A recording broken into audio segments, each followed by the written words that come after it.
Bonjour, bonjour, bonjour, Martin. Mhm. Bonjour à tous, merci d'être là, chers auditeurs, téléauditeurs et téléspectateurs de For You Media Africa. Vous êtes, du moins vous suivez la 96.3 FM For You Radio, votre émission, le grand talk de For You Radio qui s'ouvre donc ce lundi. D'ailleurs, c'est le dernier lundi de l'année 2025.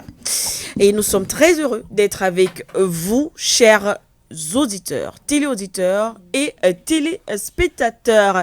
Alors nous mettrons deux thématiques sur la table ce matin. D'abord, on va revenir sur ces élections en Guinée, mais aussi en République centrafricaine. On rappelle, il y a eu ces élections dimanche, donc hier, du côté de la République centrafricaine, mais aussi en Guinée, élection générale, en tout cas présidentielle. On en parlera, bien sûr, les enjeux, les attentes de ce côté-là avec notre plateau ici ce matin. Et ensuite, pour le thème principal, on reviendra, bien sûr c'est l'actualité, actualité oblige, du côté du Niger, pour parler de cette affaire de vol d'uranium. Eh bien, les autorités nigériennes ont répondu fermement à la France. On en parlera tout à l'heure. Ronan Thérésis avec moi sur ce plateau. Bonjour Sikadoubé, bonjour cousin Ouara, bonjour à Martin, bonjour mesdames et messieurs. C'est un plaisir de vous retrouver encore pour une fois dans le Grand Talk. Le Grand Talk qui accueille également Fon Noira. Bonjour. Bonjour Siken Dombe, bonjour également à Pharaon Anteresis. Vous nous avez accueillis ce matin avec de la rythmique. Avec des pas de danse très macossiques. Oui, très macossiques. Et puis j'ai dû sortir une pichenette. C'était la condition pour Oui, justement, il dit que c'était la condition. Voilà. Je ne sais pas trop pourquoi cette condition a été faite Parce aujourd'hui. qu'il faut savoir, pour rappeler à nos auditeurs et téléauditeurs que chacun, avant de franchir cette porte, a d'abord esquissé des pas de danse ici. Oui. Et on a pu voir les touches de chacun. Et on a au moins aussi pu voir qui danse plus que qui. Bon, ça, on Moi a pas... en premier. alors j'ai envie de dire un truc, j'ai envie de relever un truc quand même qui est assez cocasse. Alors, mesdames et messieurs, vous imaginez Siké Doumbé ici présent. C'est très grave. C'est quelqu'un qui a beaucoup de componction, vous voyez. C'est quelqu'un qui est, elle sourit pas beaucoup. D'ailleurs, je suis étonné qu'elle rit comme ça à gorge déployée. C'est quelqu'un qui est très posé. Elle me fait toujours penser à Denise Epotet quand je la vois. C'est quelqu'un qui a toujours un air grave. Alors, vous l'imaginez en train d'esquisser des pas de danse, ça la rend plus humaine. Bon, c'est ma chef. Bon, si après ça, je veux faire virer. Bon, plus humaine. Non, c'était très... Plus humaine. Mais je puis t'avouer, cousin Ouara, que c'est la première fois que je voyais Siké Doumbé danser. Elle danse jamais. C'est pas possible. Elle n'a jamais dansé. Non, mais tu sais, elle prend très à cœur, elle prend très au sérieux sa mission. Même dans la danse. Oui, c'est-à-dire que voilà. Elle ne se lâche pas. On dit quoi, la géopolitique de la danse. Justement, parlant de géopolitique, moi j'ai découvert, j'ai découvert une Siké Doumbé autre sur les plateformes. Vous savez, on peut parfois... Et justement, on va parler de football d'abord. Oui, moi je vais déjà commencer à faire le commentaire. Tu n'as pas joué au football? Non, pas jouer, non, c'est pas jouer au football. Je voulais dire que parce que parfois on se cherche souvent, c'est que Facebook c'est tout un univers, un grand univers. Oui. Tu peux être avec quelqu'un ici, tu connais pas alors que tu as un autre nom parfois sur Facebook. Oui, alors c'est vrai, j'ai réussi à être l'ami de Siké Doumbé sur Facebook. Oui. Alors j'ai été vraiment pas surprise, mais j'ai découvert comment elle a transporté la géopolitique dans le football. Oui. Et tellement, elle a bien fait ce qu'elle a eu à faire pour le match du Cameroun contre la Côte d'Ivoire. Oui. Il y a un monsieur qui s'appelle Fo Nzankozoto. C'est un ministre. Nous savons qui c'est. Voilà. C'est Jean de Dieu Momo. Il est tombé. Il veut dire que c'était comme s'il était à même le sol. Oui. Il est tombé à même le sol. C'est que c'était carrément... Non, j'ai dit que franchement, j'ai dit que mais ton affaire de géopolitique là... Partout. Et puis il y avait le mot là, le hang et le hangas. Ils ont fait hang, nous on a fait hangas. Ils ont mis un but, on a répondu deuxième. Allez. Et c'est là où il découvre encore qu'elle avait fait la même chose pour le match contre le Gabon, en précisant que la souveraineté sur le plan de la géopolitique au niveau de la sous-région a été respectée. Donc le Cameroun a été positionné en tête. Donc voilà. Pas d'humilité. Pas d'humilité. Le match avec la Côte d'Ivoire, bon, on a voulu. En fait, le truc c'est quoi? On s'est entendu avec la Côte d'Ivoire parce que bon, on s'est dit bon, nous sommes ensemble et tout. Il faut voilà. On fait match nul et puis voilà, on gère le reste. Mais sauf que il y a eu trahison, un peu comme Sankara et Thomas Sankara et je sais pas moi, ils ont vu, c'est-à-dire que le contrat a été ils ont mis un coup de canif au contrat. On était obligé de rétablir, de faire le hangas. Voilà, de faire le hangas et dire bon voilà, on rééquilibre en fait pour leur montrer qui est le maître, qui est le lion de là comme ça. Donc voilà.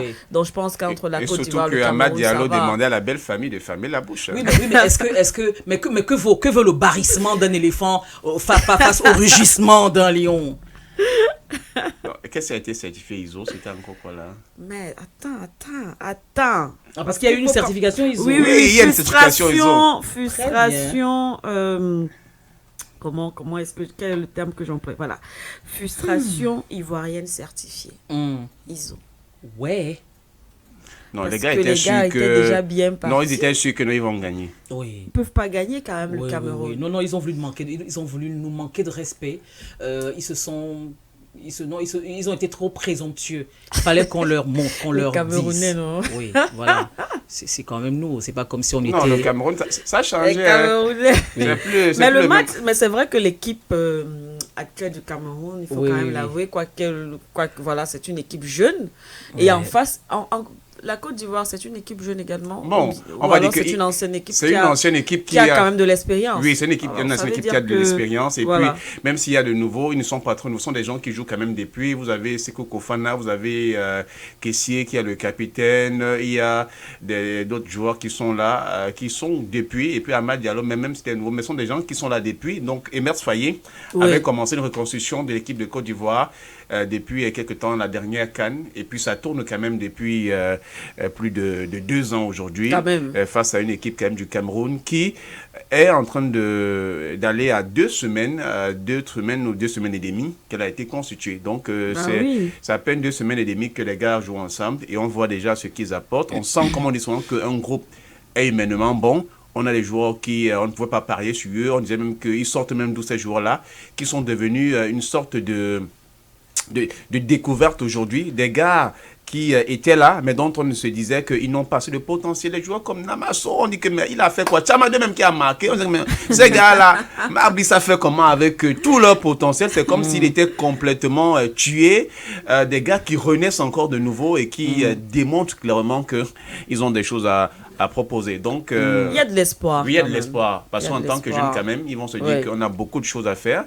Et puis, on a un nouveau Tolo qui s'est mué à un capitaine courage. Je vois des réactions sur des réseaux qui disent, mais depuis Rigobert Song, on n'avait plus connu un capitaine avec de la fougue comme nouveau Tolo. Et puis, vraiment, c'est... Mais il faut également évoquer le jeu, le Tchama 2. Hein. Enfin, non, je vais parler de lui. Effectivement, on n'en parle pas beaucoup. Pourtant, c'est quand même lui qui a réussi à dire Tchama 2, on ne pariait pas trop sur lui. Vous allez vous calmer un peu.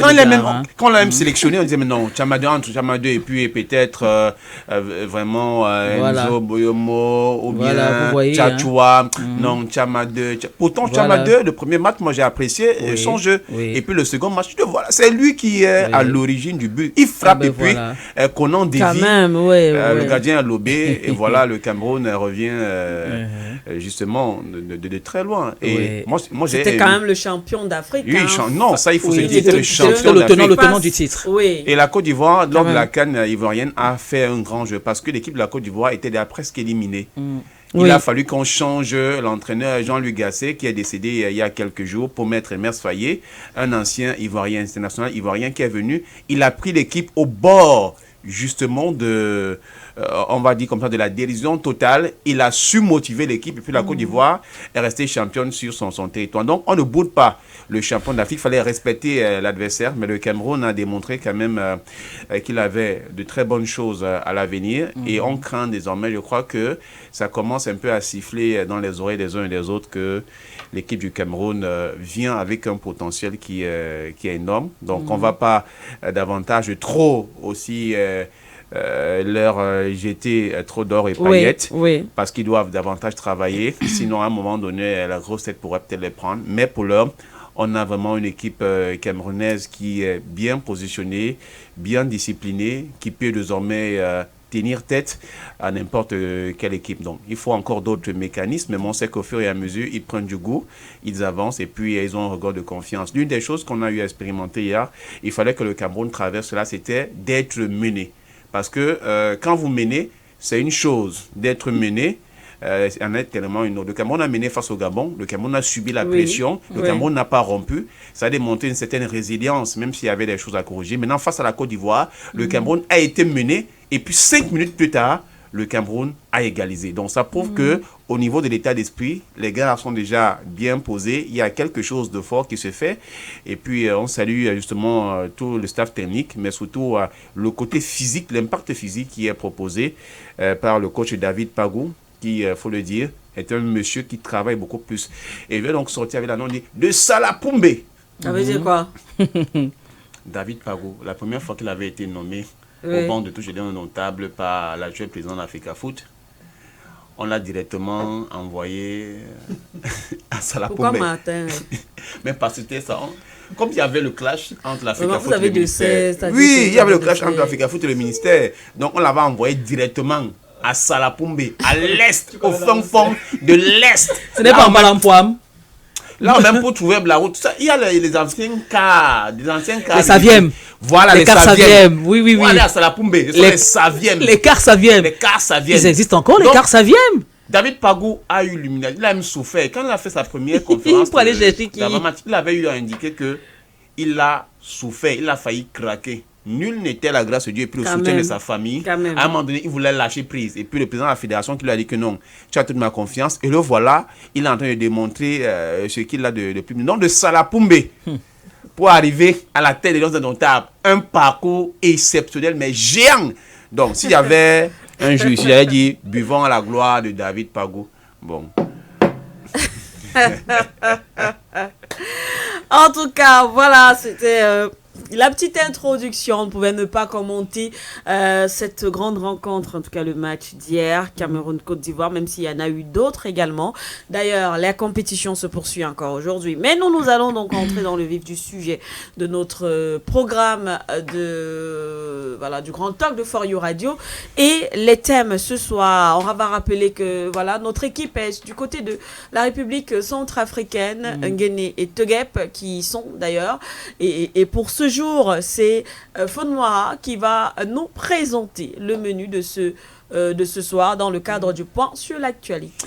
Alors, c'est que nous, comme vous l'avez si bien signalé, nous avons nos équipes qui sont sur le territoire centrafricain depuis la semaine dernière pour suivre de près les élections générales qui s'organisent. Il faut dire que c'est un grand moment du côté du Centrafrique, tenir 4 élections en même temps, un pari, un défi sécuritaire, parce que pour organiser davantage des élections, il faut se dire qu'on a besoin qu'il y ait une participation tous azimuts.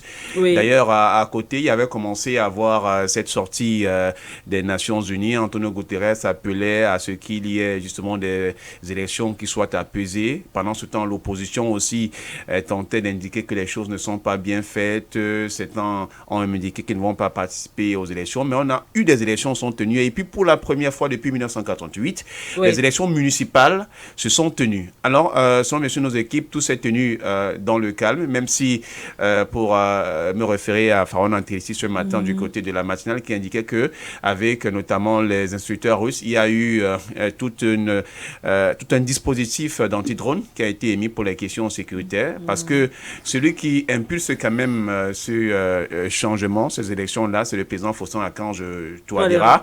On ne peut pas manquer de le souligner parce que si Bangui aujourd'hui a un autre visage et Centrafrique avec, c'est à cause de son courage qu'il a eu justement à mener. Il fallait que sur le plan sécuritaire, les choses soient faites, parce qu'indiquant que tous les groupes rebelles jusqu'ici n'ont pas voulu la paix comme le président avait fait la main tendue. Il y en a certains qui sont toujours restés pour tenter d'encore de crier la calmie. Alors, les dépouillements ont commencé hier dans les différents bureaux de vote. Jusqu'ici, tout s'annonce pour le mieux. Donc, on reste en attente des résultats provisoires. Il sera donc question aujourd'hui, au cours du point sur l'actualité en termes de sujet d'accueil, de revenir d'abord sur la tenue des élections en elle-même, parler quand même de ces efforts qui ont été consentis, mais également aussi commencer à scruter les différentes tendances qui commencent à survenir, parce que dans certains bureaux de vote quand même, il y a le président Faustin-Archange Touadéra au niveau de la présidentielle qui s'annonce déjà vainqueur. C'est dernier lui-même qui avait d'ailleurs indiqué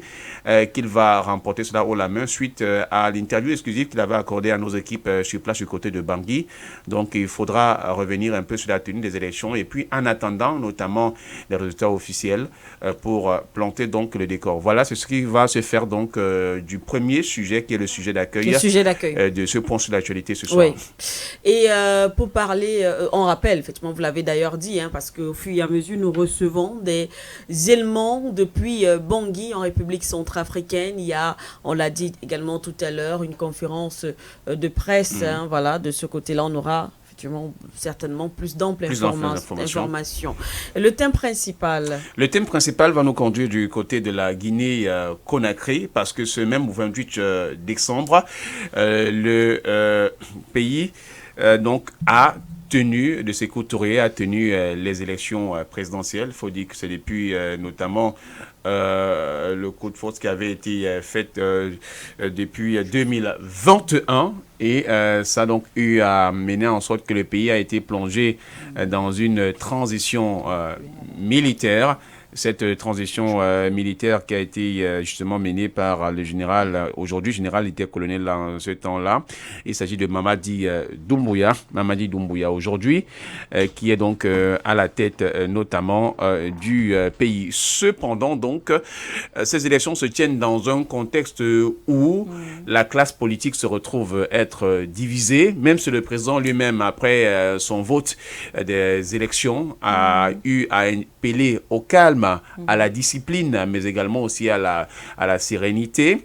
Soulignons quand même que la classe politique, elle, est divisée. On a d'un côté ceux qui saluent les réalisations faites par le général Mamadi Doumbouya, notamment sur le plan des infrastructures, la construction qui a été faite, et puis le fameux projet Simandou, qui cette fois-ci a été porté jusqu'en 2040, parce qu'il a fallu quand même attendre 2 décennies, donc près de 20 ans pour que le projet soit lancé. Il y a le Trans-Guinéen qui a été justement encore relancé. Il y a le projet notamment des travaux miniers qui ont été faits, et puis le géant qui a été récemment aussi lancé. Ça, c'est pour le cas notamment de Mamadi Doumbouya, pour ses partisans qui, ces derniers temps, attendaient tout simplement que les cartes d'électeurs soient disponibles pour aller accorder ce plébiscite. Mais de l'autre côté, il y a également ceux qui font partie soit de l'opposition ou qui contextent notamment l'action du président Doumbouya, tous simplement parce que ce dernier avait annoncé lors de sa prise de pouvoir qu'il ne participerait pas aux élections, notamment présidentielles. Par contre, le voilà qui s'est porté candidat, même comme il est candidat indépendant, mais par la suite aussi, il a eu à organiser un référendum.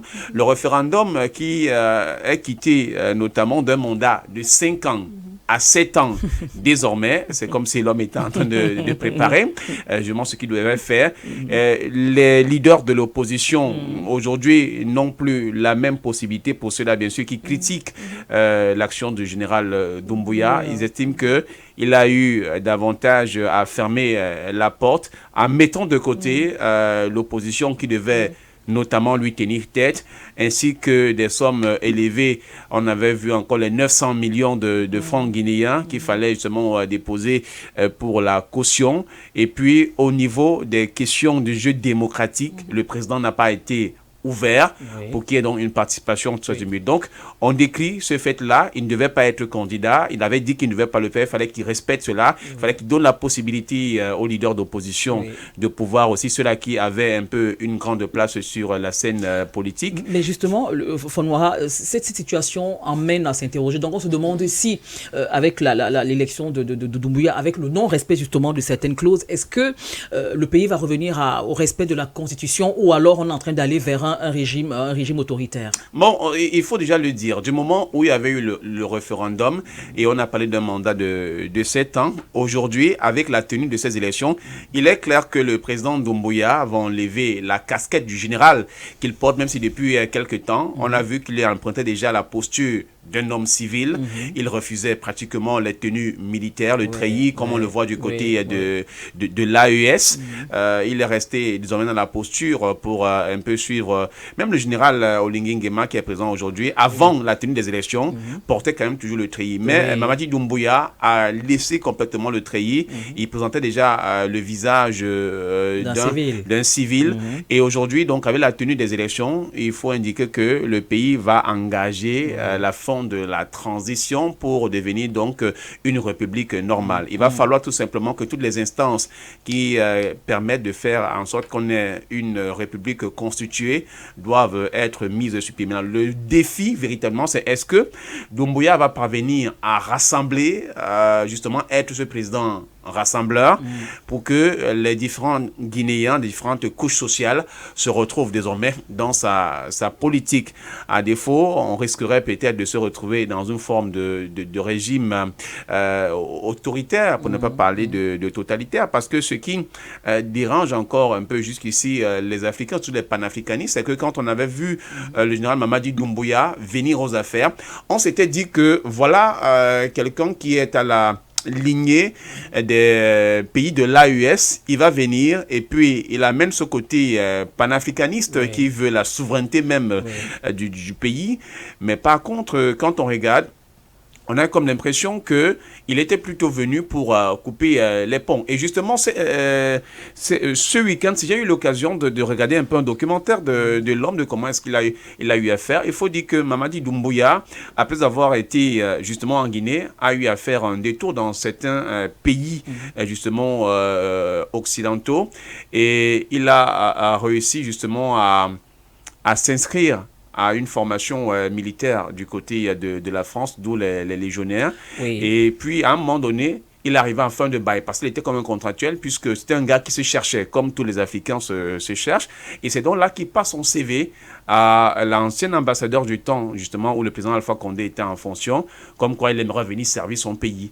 Et de retour, donc, du côté de la Guinée, il intègre directement avec la formation qu'il avait reçue du côté des légionnaires. Il passe comme instructeur au niveau, notamment, des forces qui sont des forces engagées dans le combat anti-terroriste. Il est davantage vu par le conseiller du président qui était en charge de la défense. Et dans ce déploiement au niveau du ministère de la Défense, dont le président Alpha Condé est frappé par l'homme. Il voit un monsieur assez baraqué qui semble patriote. Oui, qui semble patriote, et puis il apporte quand même quelque chose. Il y a un sens du renouveau au niveau de l'armée, et c'est donc comme cela qui lui donne cette possibilité en le recrutant au sein donc des forces spéciales, d'unité spéciale donc de la présidence. Et donc Doumbouya reçoit tous les moyens possibles, en termes notamment de dispositifs militaires, tout. Et le conseiller du président en ce temps-là avait dit au président que tous les moyens que tu donnes à ce monsieur, il faut faire très attention, parce que à un moment donné, ça risque d'être peut-être fatal pour toi. Le président a dit que non, c'est son fils. Et d'ailleurs, lors du dernier défilé qu'avait présidé Alpha Condé, c'était la première fois qu'on voyait le colonel en ce temps-là, Doumbouya, défilé. On entendait parler de lui, on ne l'avait jamais vu. Et il était d'ailleurs en pleine discussion, il faisait la fierté justement du pays, parce qu'il y avait une bonne complicité entre le président Sassou Nguesso et Alpha Condé en ce temps-là. Et indiquant même qu'est-ce qui avait motivé à ce qu'il y ait cette unité-là. C'était notamment sous le conseil du feu président Déby, qui lui indiquait qu'aujourd'hui, avec le djihadisme qui est en train d'évoluer, il faudra avoir une force qui peut davantage servir pour protéger le pays. Et c'est donc là là où on pense donc à Mamadi Doumbouya qui avait la carrure. Et il crée donc l'unité spéciale qui avait mis sur pied. Et on l'appelait là-bas le parrain. Le parrain parce que c'est lui-même qui avait procédé au recrutement des hommes. Et il y a donc une confiance absolue qui s'est créée avec ces derniers. Et quand le président Alpha Condé, dans sa politique panafricaniste, qu'il était en train de prendre pour indiquer que la France doit laisser les pays occidentaux, lorsqu'il voulait briguer son troisième mandat, c'est donc là où les problèmes ont commencé. Parce que la force qui était présente à côté de la présidence, avec lui, il l'avait complètement éloigné, au moins à 30 km. Donc Mamadi Doumbouya et ses soldats étaient désormais donc éloignés à une base militaire à 30 km de la présidence de la République. Et des informations, semblait-il, indiquaient qu'on est en train de vouloir le mettre hors d'état de nuire parce qu'il pouvait être comme une forme de menace. Et l'homme donc a eu à anticiper, puisque c'est son rôle, anticiper la menace. Donc oui, le président Alpha Condé est devenu comme une forme de menace. Il lui a dit tout simplement que bon, papa, parce que Alpha Condé l'appelait mon fils, donc rien de mal, mais il faut tout simplement que tu cèdes. Et puis, fidèle avec ces hommes croient en lui, l'appeler le parrain. C'est la raison pour laquelle on voit cette forme de complicité qu'il y a entre Doumbouya avec les militaires qui l'accompagnent. C'est une unité que lui-même, il a eu à mettre sur pied. Donc aujourd'hui, quand vous parlez peut-être d'un gouvernement autoritaire, ça pourrait avoir l'air de cela, et c'est quelqu'un qu'on n'a jamais vu parler davantage, parce qu'on indique qu'il était toujours... Non, il ne fait pas beaucoup de sorties, toujours dans le sens, vous ne savez pas à quel moment il va frapper, vous ne savez pas ce qu'il va dire, c'est la raison pour laquelle il fait d'autant beaucoup plus peur du côté de la Guinée. Parce qu'il est mystérieux. Il est mystérieux, c'est normal, c'est un légionnaire. Voilà, donc il a été formé pour ça. Celui qui davantage parle au niveau de l'appareil de l'État, c'est le secrétaire général à la présidence, le général Camara. C'est Camara qui s'exprime beaucoup plus par rapport même au président. Même si on aurait quand même voulu, hein, c'est vrai que ça fait également partie de notre sujet aujourd'hui dans le cadre du Grand Talk. On se serait attendu à ce qu'il y ait cette, la rupture tant attendue, oui, surtout lorsqu'il est arrivé au pouvoir, mais on a été un peu déçus quand même lorsqu'on a vu son rapprochement avec certains États, du moins, par rapprochement, c'est-à-dire que la relation a toujours été, parce que Alpha Condé effectivement avait déjà marqué une certaine rupture avec ces États comme la France. Monsieur Doumbouya arrive et on parle de plus en plus France, États-Unis. Il n'y a pas une réelle rupture, il ne s'exprime pas en ce qui concerne que ce soit les attaques. Juste pour mettre de l'eau à votre mot là, il faut dire qu'il a ses meilleurs amis qui sont notamment des bons amis de ces pays-là. Il y a le président du Rwanda, Paul Kagame, qui est le bon ami notamment des États-Unis. Il a de très bons rapports avec le président du Rwanda. Il a également de très bons rapports avec le général Odin Nguema, qui est toujours attaché à la France. Donc, vous pouvez comprendre. C'est vrai que ça, bon, après, et puis, il y a eu quand même le petit espoir au tout début, lorsque on a commencé à tourner le dos, du moins les autres États ont tourné le dos au pays de l'AES. La Guinée-Conakry avait tendu quand même la main à ces États. Cela avait n'a pas fermé sa frontière. Oui, cela avait suscité un enthousiasme et on attendait justement que ce pays se joigne aux États de l'AES. Bon, cela n'a pas été... Non, mais ça risque pas d'arriver. Le cas, sera... Bon, maintenant, est-ce qu'il va remettre le pouvoir au civil? Il est déjà civil. Non, il est civil depuis. Il va vous dire il est civil depuis. Voilà, il va vous dire en fait que oui, je suis en train de remettre le pouvoir au civil. Je suis civil. Puisque je suis civil. Donc, j'ai respecté ma promesse, mes paroles. Donc, voilà. Donc, ce sera bien sûr le menu de ce soir dans le cadre du point sur l'actualité. Merci. Et donc, c'est P qui aura la présentation donc de cette émission. Ne croyez pas, vous allez me dire après, non, on a un nouveau visage qui est là. Vous avez ici qu'elle répète, donc ça marche bien. Donc, mesdames, je vais devoir vous laisser aujourd'hui. Parce que faut aller où? Oui, on doit quand même préparer le menu du contenu de l'information de For You Media Africa. De quelle heure? Non, cousine, ne descendons pas. On a d'abord 12 heures qui doivent passer. Et qui va rester pour faire l'émission? Mais tu es là, une géopolitique. Partout, c'est la géopolitique. Même dans le riz, il y a la géopolitique, mon frère. Même quand il y a un riz. Donc, le riz est millimétré géopolitique. Oui. Est-ce que Vladimir Poutine rit? Non, est-ce que vous avez vu rire Poutine? Oui, il peut faire une petite moue comme ça, surtout lorsque elle lui a posé la question lors de ce sommet-là. Je pose la question. Est-ce que vous avez déjà vu comment on appelle, le Premier ministre Naïd Radinel de l'Inde rire? Vous avez déjà vu entre le rire? Bon, maintenant, il y a des gens qui ont signé des pactes pour ne pas rire. Hein. C'est pas pour autant que... toujours comme ça. Bah, oui. Ils ne rient pas. Ils ont de la componction. Oui, c'est-à-dire qu'ils ont une tenue, ils ont de la tenue. Je ris. Non, je sais là où je suis en train d'en venir. Alors, est-ce que vous avez vu le président Kim Jong-un rire? Mais comment il peut rire quand il pense qu'il doit aller appuyer le bouton? Kim bouton rouge. Kim Jong-un. Pourquoi tu veux qu'il rigole? Non, le monde vit des problèmes assez graves comme ça pour qu'il se mette à rigoler. Il est content lorsqu'il est devant son arsenal là, parce qu'il peut appuyer le bouton à tout moment. La fois dernière, lorsque les soldats nord-coréens étaient justement dans l'opération spéciale du côté de la Russie, quand ils sont revenus, il était content de les embrasser. Vraiment très content de les embrasser. Parce qu'ils ont fait du bon boulot. Très content, oui. Il était content. Donc, c'est avec les militaires qui se sentent le plus à l'aise, et peut-être aussi avec sa fille à la maison, parce qu'elle aussi elle est souvent trop proche du papa quand elle n'est pas à l'école.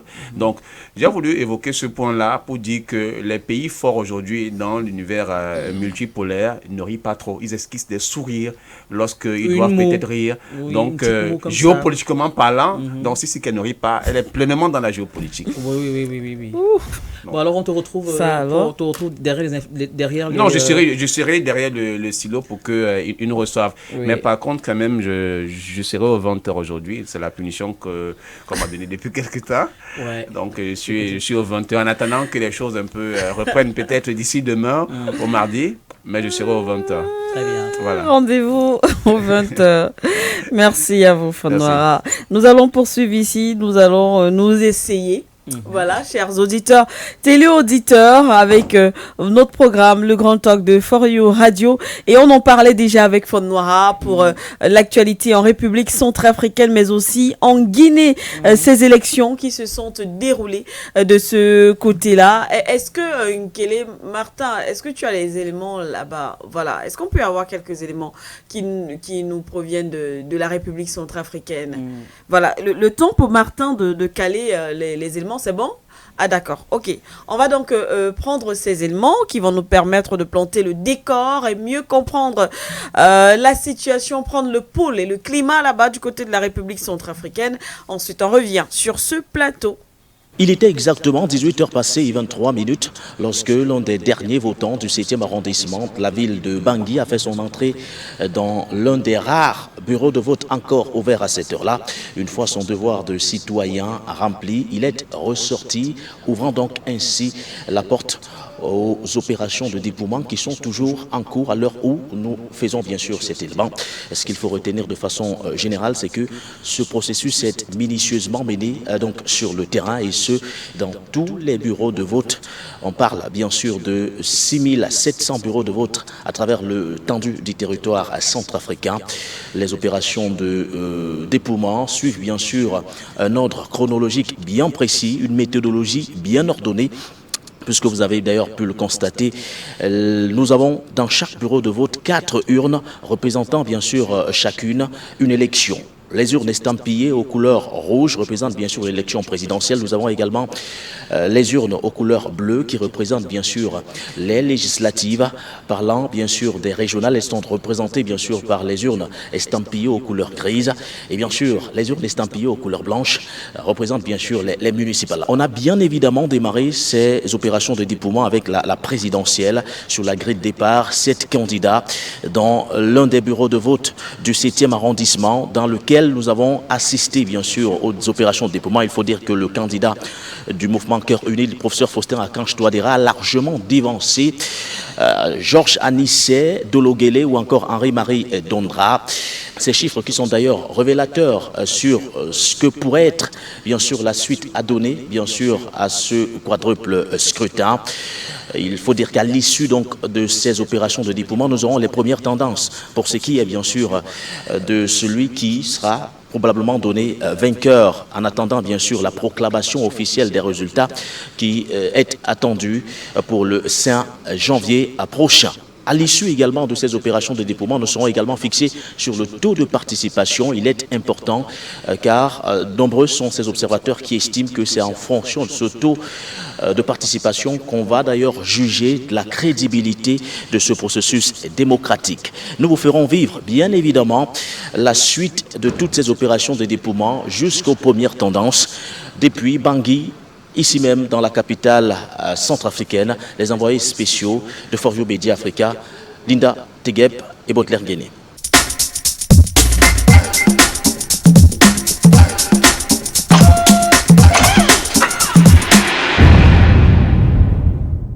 Bonjour Excellence, Monsieur le Président. Bonjour. Alors, 2 semaines de campagne intense, que faut-il retenir au-delà de l'effervescence dans tous les arrondissements de Bangui et même à l'intérieur du pays? Je vous remercie pour votre question. 2 semaines de campagne, on voit bien que la démocratie s'enracine en République centrafricaine. Voyez-vous, pendant ces 2 semaines, eh bien, tous les candidats ont parcouru là où ils souhaitent aller faire leur campagne. Dans la sécurité, il n'y a pas eu de violence notoirement connue. Ça prouve quoi? Ça prouve la maturité du peuple centrafricain. Et ils étaient présents dans les meetings, dans les réunions pour écouter les candidats, pour écouter leurs projets de société et pouvoir se faire une idée pour les élections de demain. Ce qu'il faut retenir, c'est que la démocratie s'enracine, notre jeune démocratie s'enracine en République centrafricaine. Alors, on le comprend clairement, Monsieur le Président, aujourd'hui, les enjeux sont là, cette démocratie fièrement acquise et qui se consolide depuis votre arrivée au pouvoir en 2016. 2016-2025, Monsieur le Président, quand on regarde vos slogans, vous vous positionnez comme étant le candidat de la stabilité et de l'avenir. Quelle est la motivation derrière ces 2 termes-là? Écoutez, d'abord, ce n'est pas moi qui le dis, hein, c'est le peuple centrafricain. Avant que je fasse acte de candidature, il y a 1 an déjà, de cela, eh bien, il y a eu des marches dans le pays.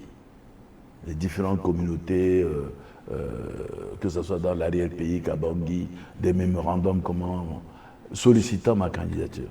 Pourquoi ils le font? Parce que, et d'ailleurs, pendant les 2 semaines de campagne, quand je suis dans les différentes rencontres, eh bien, ils me disent, Monsieur le Président, on ne change pas une équipe qui gagne. Pendant les 10 années que vous avez passées, nous avons retrouvé la paix. Nous avons retrouvé la sécurité. Et nous voyons que le pays avance. Et donc, on doit vous donner encore une nouvelle chance pour consolider votre programme et le projet. Et d'où la stabilité, la continuité dont vous parlez.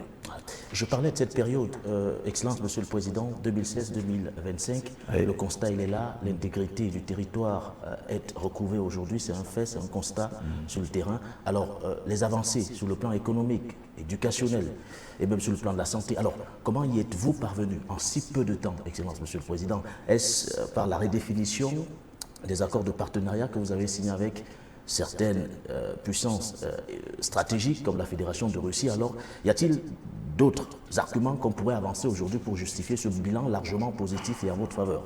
Évidemment, il y a d'abord la résilience du peuple centrafricain, la volonté de tourner la page.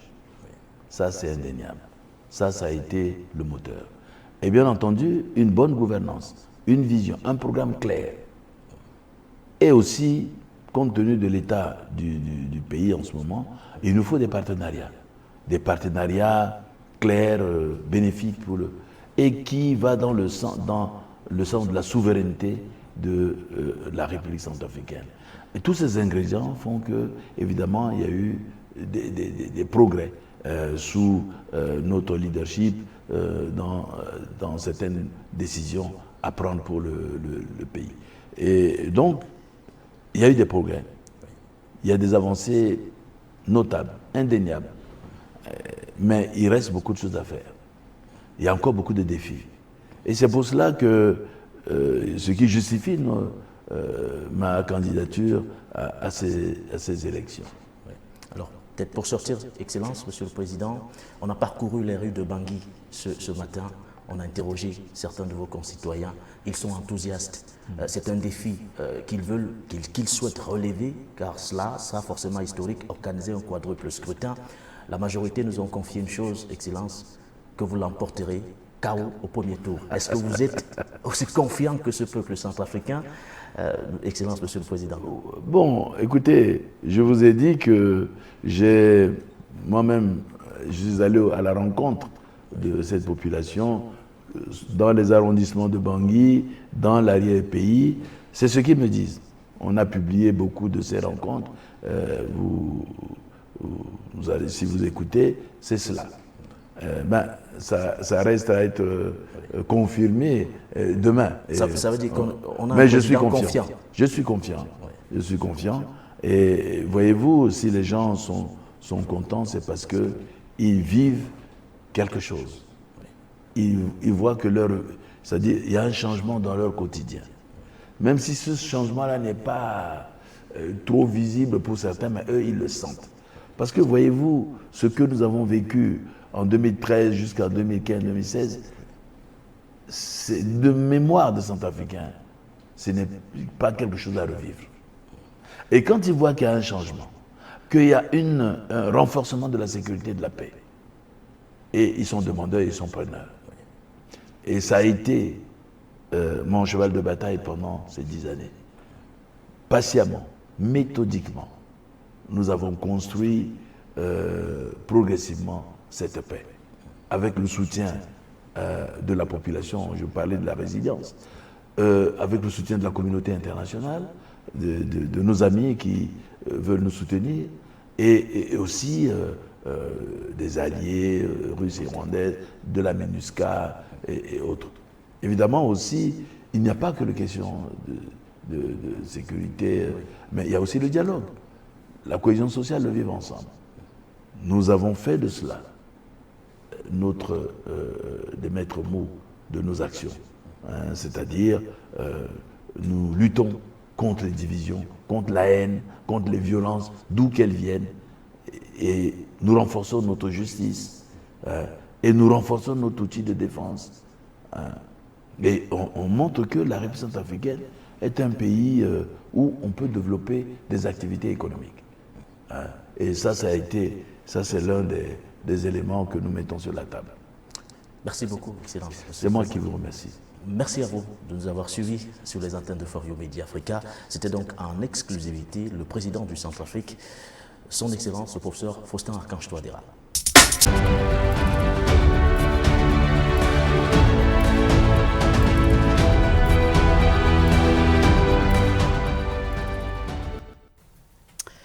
Et bien voilà, c'était son Excellence Faustin Archange Touadéra, président de la République centrafricaine, mais aussi candidat à cette élection présidentielle.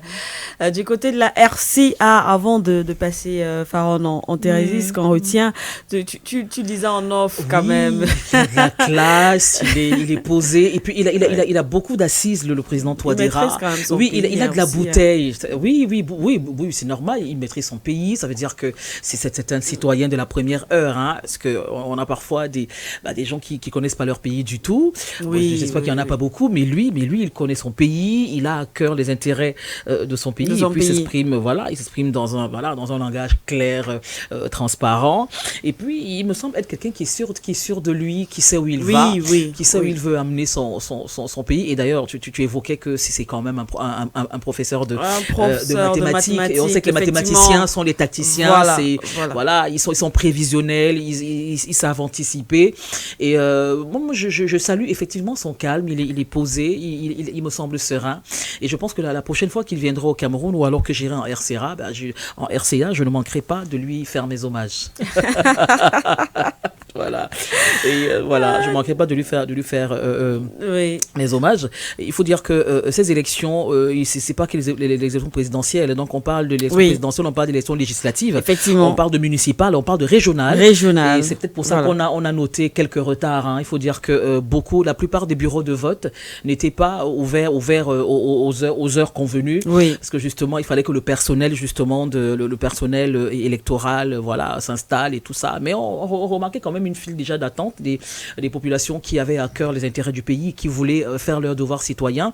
Mais ça a fini par se faire. Et puis on a noté que ces élections-là, c'est-à-dire qu'à la fois présidentielles, législatives, municipales et régionales, se sont finalement déroulées dans un relatif calme, dans un calme, du moins avec calme et sérénité. Et on va dire qu'en ce qui concerne les résultats, selon les informations, résultats provisoires prévus pour le 5 janvier 2026, résultats définitifs prévus pour le 20 janvier 2026 et prestation de serment le 30 mars.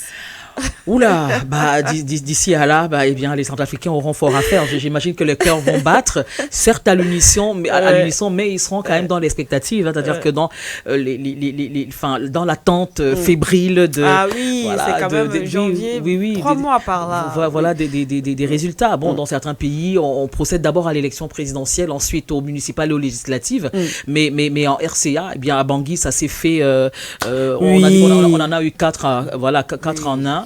Oui.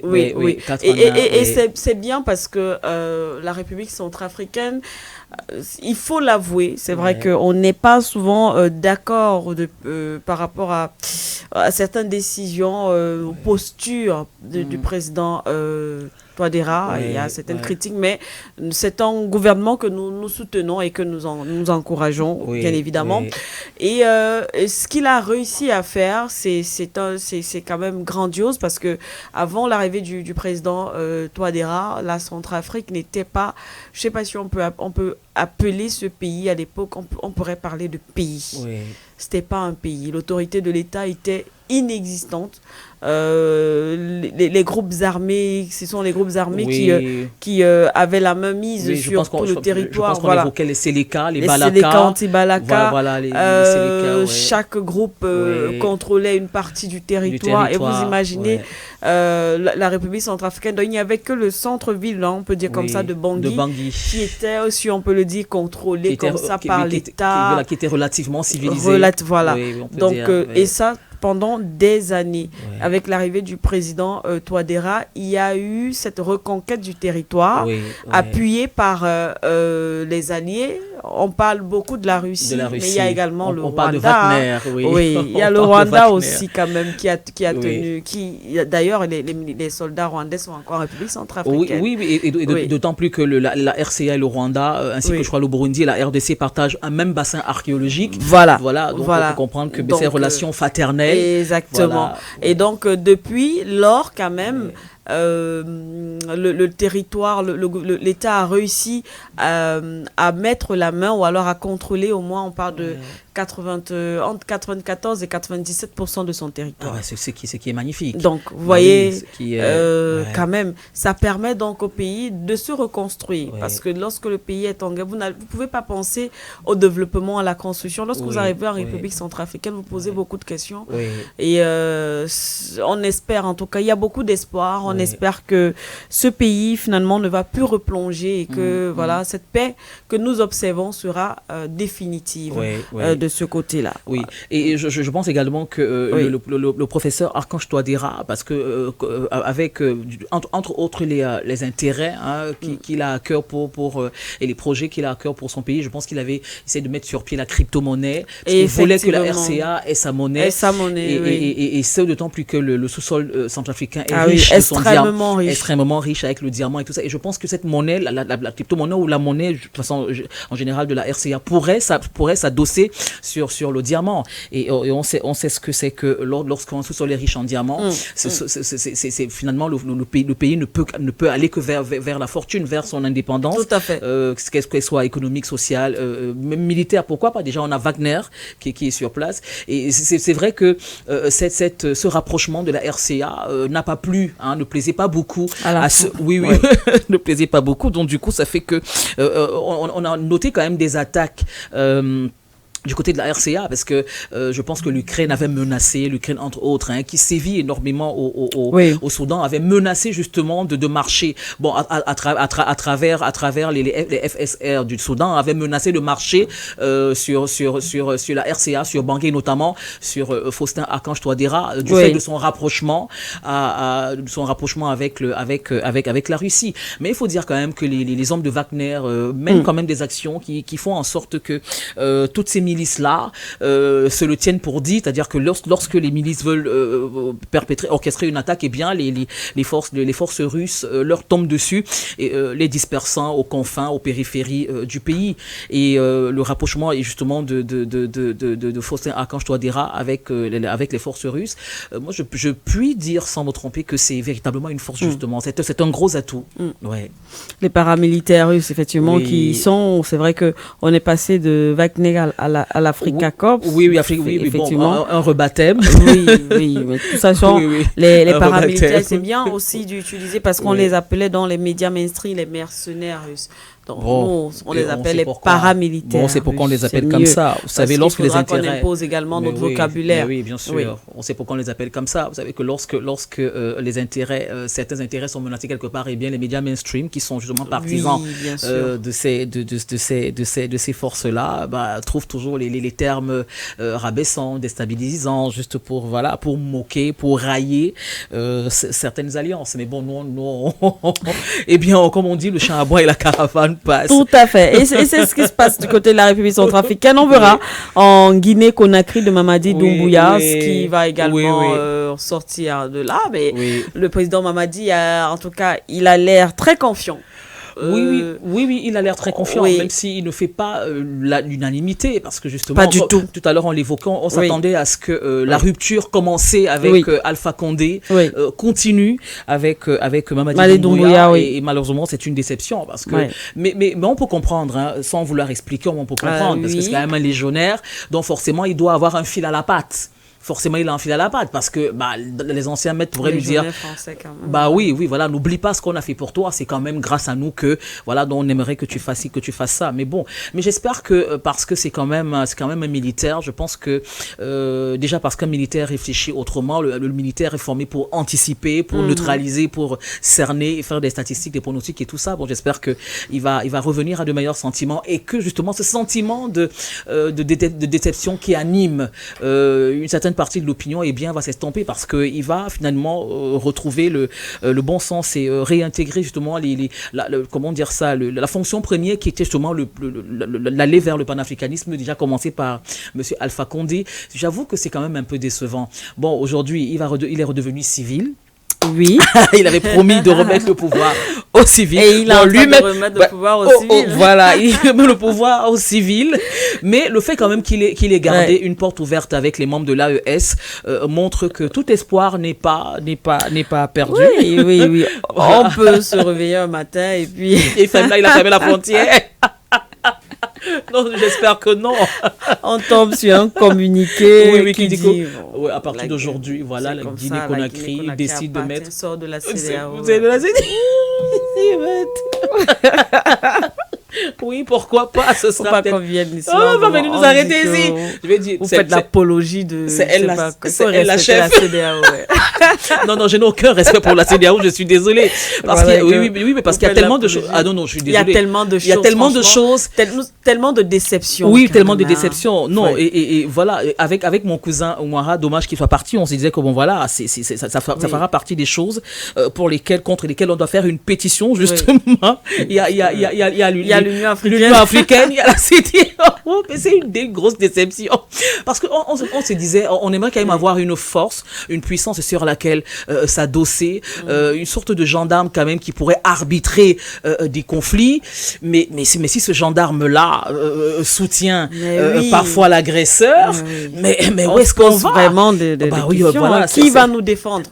C'est à se poser des questions. Et puis, pour revenir donc à la Guinée, Conakry, il faut dire que la Guinée a après 4 ans de transition, on se demande quels sont les enjeux de l'élection présidentielle du 28 décembre. Et puis on se demande, est-ce que le régime, comme je l'évoquais ici, va basculer en gouvernement autoritaire, bon, je voulais dire totalitaire, mais bon, je vais rester gentil quand même, ou alors le respect de la Constitution va être noté, va être enregistré. Bon, mais c'est vrai qu'on surfe un petit peu dans le flou, parce qu'avec le général, avec le Doumbouya, on ne sait pas trop, c'est quelqu'un d'assez mystérieux quand même. Très mystérieux. Voilà, et vous savez, on a peur de ce qu'on ne connaît pas, on a peur de ce qu'on ne sait pas. Alors, quelqu'un ne fait pas de sortie, ne fait pas de communiqué, vous ne savez pas ce qu'il pense. Mais vous savez que souvent, c'est un espace, vraiment on essaye juste, on émet juste des hypothèses. On peut espérer, parce que vous l'avez dit du moins tout à l'heure, Faron, il est arrivé, c'est un légionnaire, il a les mains certainement liées quelque part. Est-ce que c'est parce que à ce moment-là, effectivement, il a les mains liées, parce que imaginons qu'il gagne. Parce que tout porte à croire qu'il va gagner cette élection. Imaginons qu'il gagne cette élection présidentielle et qu'il se dit, bon, voilà, là j'ai la légitimité maintenant de mon peuple. Je fais maintenant ce que je dois. Une rupture. Voilà, une rupture totale, et pourquoi pas faire réellement ce que le peuple attend de moi. Là aussi, c'est une possibilité. Oui, mais dans ce cas, pourquoi avoir renversé Alpha Condé? Parce que Alpha Condé, justement, était... C'est ça. Ce cas, pourquoi avoir renversé Alpha Condé qui justement, avait le suffrage? On sait qui tirait les ficelles. C'est donc un vœu pieux. Déjà, le changement de la Constitution, le mandat passe de 5 à 7 ans. J'ai jamais compris pourquoi. On n'a pas l'impression que c'est... que M. Doumbouya veut lâcher le pouvoir. Non, il va pas. Non, mais parce que le pouvoir est grisant, il va pas lâcher le pouvoir du coup. En tout cas, du moment où il travaille, moi, j'ai pas vraiment de problème en ce qui concerne... Enfin, je pense que oui, on peut en débattre, mais lorsque vous travaillez pour votre population, prenez le cas de la Russie. Ce sont les Russes qui demandent à Poutine de rester là-bas. Ce qui est rare. On dit à Poutine, reste, papa, reste. Bon, reste là-bas. Bouge pas, reste là. En fait, c'est ça. Tu nous fais du bien. Reste là. C'est ça. Nous, on t'aime. On veut que tu restes là.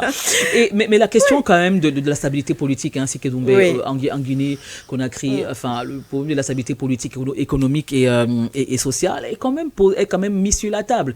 Alors, est-ce que les Guinéens, pour aller dans ton sens, est-ce que les Guinéens ont la stabilité politique, économique et sociale? Bon, est-ce qu'ils peuvent se soigner? Est-ce qu'ils ont un toit sur la tête? Est-ce que leur éducation n'est pas trollée par une éducation venue d'ailleurs? Est-ce qu'ils peuvent manger décemment? Est-ce qu'ils peuvent avoir comme par exemple dans le programme politique du candidat, l'un des derniers candidats de l'élection présidentielle, Serge Matomba du PUR, ce qui voulait que chaque Camerounais ait un toit sur la tête, 3 repas par jour, qu'ils puissent se soigner, qu'ils puissent avoir un travail. Moi, il n'y a pas meilleur programme. Parce que qu'est-ce que les gens veulent? Les gens veulent être bien, les gens veulent manger, les gens veulent se soigner, les gens veulent s'éduquer, se vêtir et être en sécurité, être en sécurité et pouvoir voyager. Moi, je voudrais, je sais pas, est-ce que je dois aller si moi je veux aller par exemple voir les gorges de Kola. Les gorges de Kola, c'est un magnifique endroit, c'est un site touristique, mesdames et messieurs, c'est au nord Cameroun, c'est à Guider. Quand vous vous retrouvez à l'extrême nord, c'est à Guider par Marois, Guider. Je vous jure, c'est un décor de film de science-fiction. Alors si je dois aller là-bas, est-ce que mon transport pourrait être aisé? Est-ce que je vais pas avoir des galères en route? Voilà, autant de choses. Voilà, autant de choses, Sike Doumbé. Mais petit à petit, on va y arriver. Alors, pour le cas de la Guinée, Conakry, alors si le président Mamadi Doumbouya devient ininfluençable, ce que nous souhaitons tous, alors il pourra avoir les coudées franches pour offrir un toit, pour offrir la sécurité sociale, économique et politique au peuple de la Guinée-Conakry. Et c'est tout ce que nous souhaitons de toutes les façons. De toutes les façons, on aura également les résultats de cette élection présidentielle et on va bien sûr commenter. Nous allons sans transition, Martin, aller du côté du Niger. Eh bien, on a parlé de cette affaire ici il y a encore quelques jours. Ça. La France qui accuse le Niger de voler son uranium. C'est l'hôpital qui se moque de la charité. Même prononcer cette phrase me dépasse. J'ai jamais vu des gens aussi malhonnêtes. Je ne sais pas si moi-même je comprends très bien ce que tu es en train de te dire. La France qui accuse le Niger de voler son uranium. Comprenons aussi comme ça. Ça vire au vaudeville. Ça vire au vaudeville. Mais alors qu'on pensait que ça allait s'arrêter là. Oui. Ça m'a quand même plu lorsque j'ai vu la réaction, la sortie des autorités nigériennes. C'est-à-dire qu'il y a de l'intelligence. C'est clair. C'est-à-dire dans cette sortie, c'était une sortie, tu as dit, tellement incisive, une sortie claire, nette, limpide, avec des éléments. C'est-à-dire, j'ai fait en faisant mes recherches, il y a des chiffres à l'appui. Oui. L'histoire, c'est-à-dire que l'État du Niger s'est basé même sur l'histoire de l'exploitation de son uranium, année après année, la concession, c'est-à-dire, comment est-ce que je vais m'expliquer cette affaire-là? Donc après ça, je ne sais pas si la France pourra encore, ou du moins Orano, parce qu'il ne faut pas qu'on dise que c'est Orano. Orano pourrait encore s'en prendre comme ça à l'État du Niger. Et tout de go, lorsque le débat a été posé, parce qu'il faut le rappeler, c'était en fin de la semaine dernière, au cours d'une conférence au Palais, et lorsque la conférence, du moins au tout début, les autorités nigériennes ont été claires. Une phrase. Il faut d'abord dire l'uranium du Niger appartient au Niger. Un point, un trait. Maintenant, d'entrée de jeu. D'entrée de jeu. Maintenant, les arguments. C'était un peu comme le match Cameroun-Côte d'Ivoire. Avec des preuves à l'appui, des écrits, des statistiques, l'histoire, la genèse, les origines. C'est-à-dire, quand j'ai fait ces recherches, j'ai appris moi-même encore beaucoup de choses et tellement de choses, mais qui m'ont quand même énervé parce que quand tu rentres dans ces explications, tu tombes sur un certain nombre d'éléments, tu te demandes, mais qu'est-ce qu'on a fait, on a perdu du temps mériter ça, Pendant 50 ans au moins, l'uranium du Niger, a été pillé. Et entre-temps, le Niger n'avait pas... le pays ne se développe pas. Le pays est classé... Parmi les plus pauvres. Parmi même, c'est peut-être... Je me souviens, à un moment donné, le Niger était classé... Pas parmi, c'était le dernier. Alors qu'il est riche. Son uranium est exploité. Alors, il y a plusieurs éléments qui ont été bien sûr soulevés, comme je disais. Premièrement, une concession n'est pas une propriété. Là, l'État du Niger a d'abord posé ses bases. On vous a c'était dans le cas d'une concession. Ça ne veut pas dire que l'uranium, cet uranium vous appartient. C'est une concession. Et maintenant, vous n'avez pas...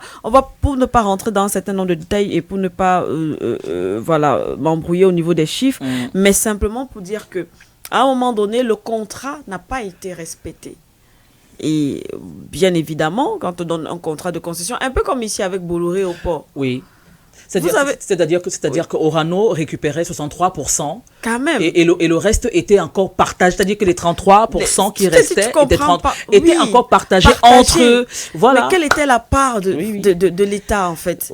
Et le Niger n'en bénéficiait pas. Donc, il y a déjà ce problème. Il y a un autre point. Il y a eu beaucoup de points qui ont été énumérés, mais il y a un autre point qui m'a beaucoup marqué et qu'on oublie souvent au niveau de l'aspect sanitaire. Pendant 50 ans, vous imaginez la pollution, l'inhalation, les effets radioactifs. D'émanation. Et entre-temps, il y a des témoignages documentés. Des enfants naissent avec des malformations. Il y a des cancers.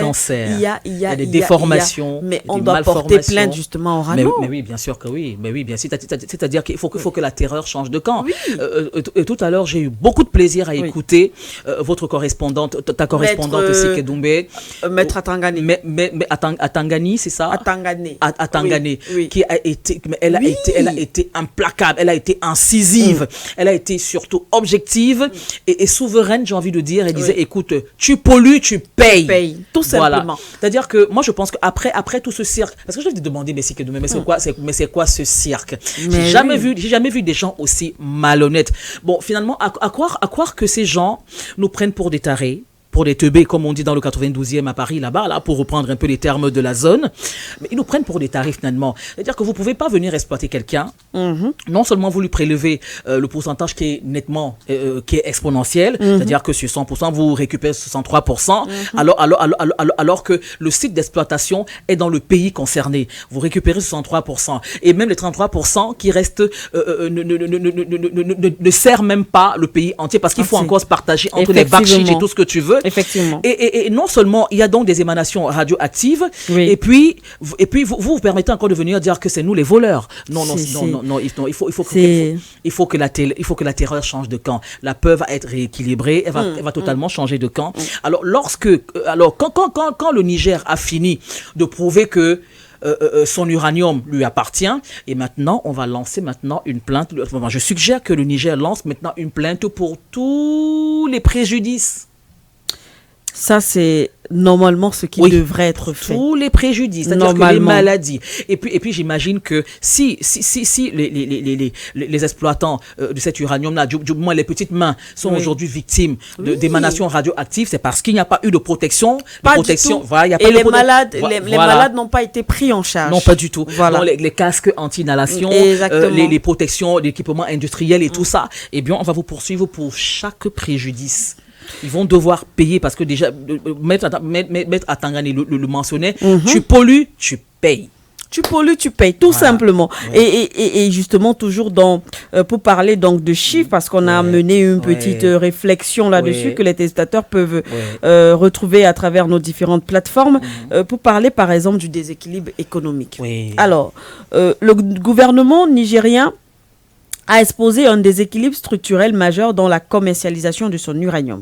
Et bien depuis le début de l'exploitation industrielle en 1971 par la Somaï a détenu à 63,4% par Orano et à 36,6% par justement la Sopamine à l'époque, représentant l'État du Niger. La règle de proportionnalité devait s'appliquer à la vente de production. Sauf que, d'après les chiffres justement, plus de 80 000 tonnes ont été produites entre 1971 et 2024 et Orano a commercialisé plus de 86%. Seigneur. Pendant que l'État, via la Sopamine, l'État nigérien, n'en a écoulé que 9%.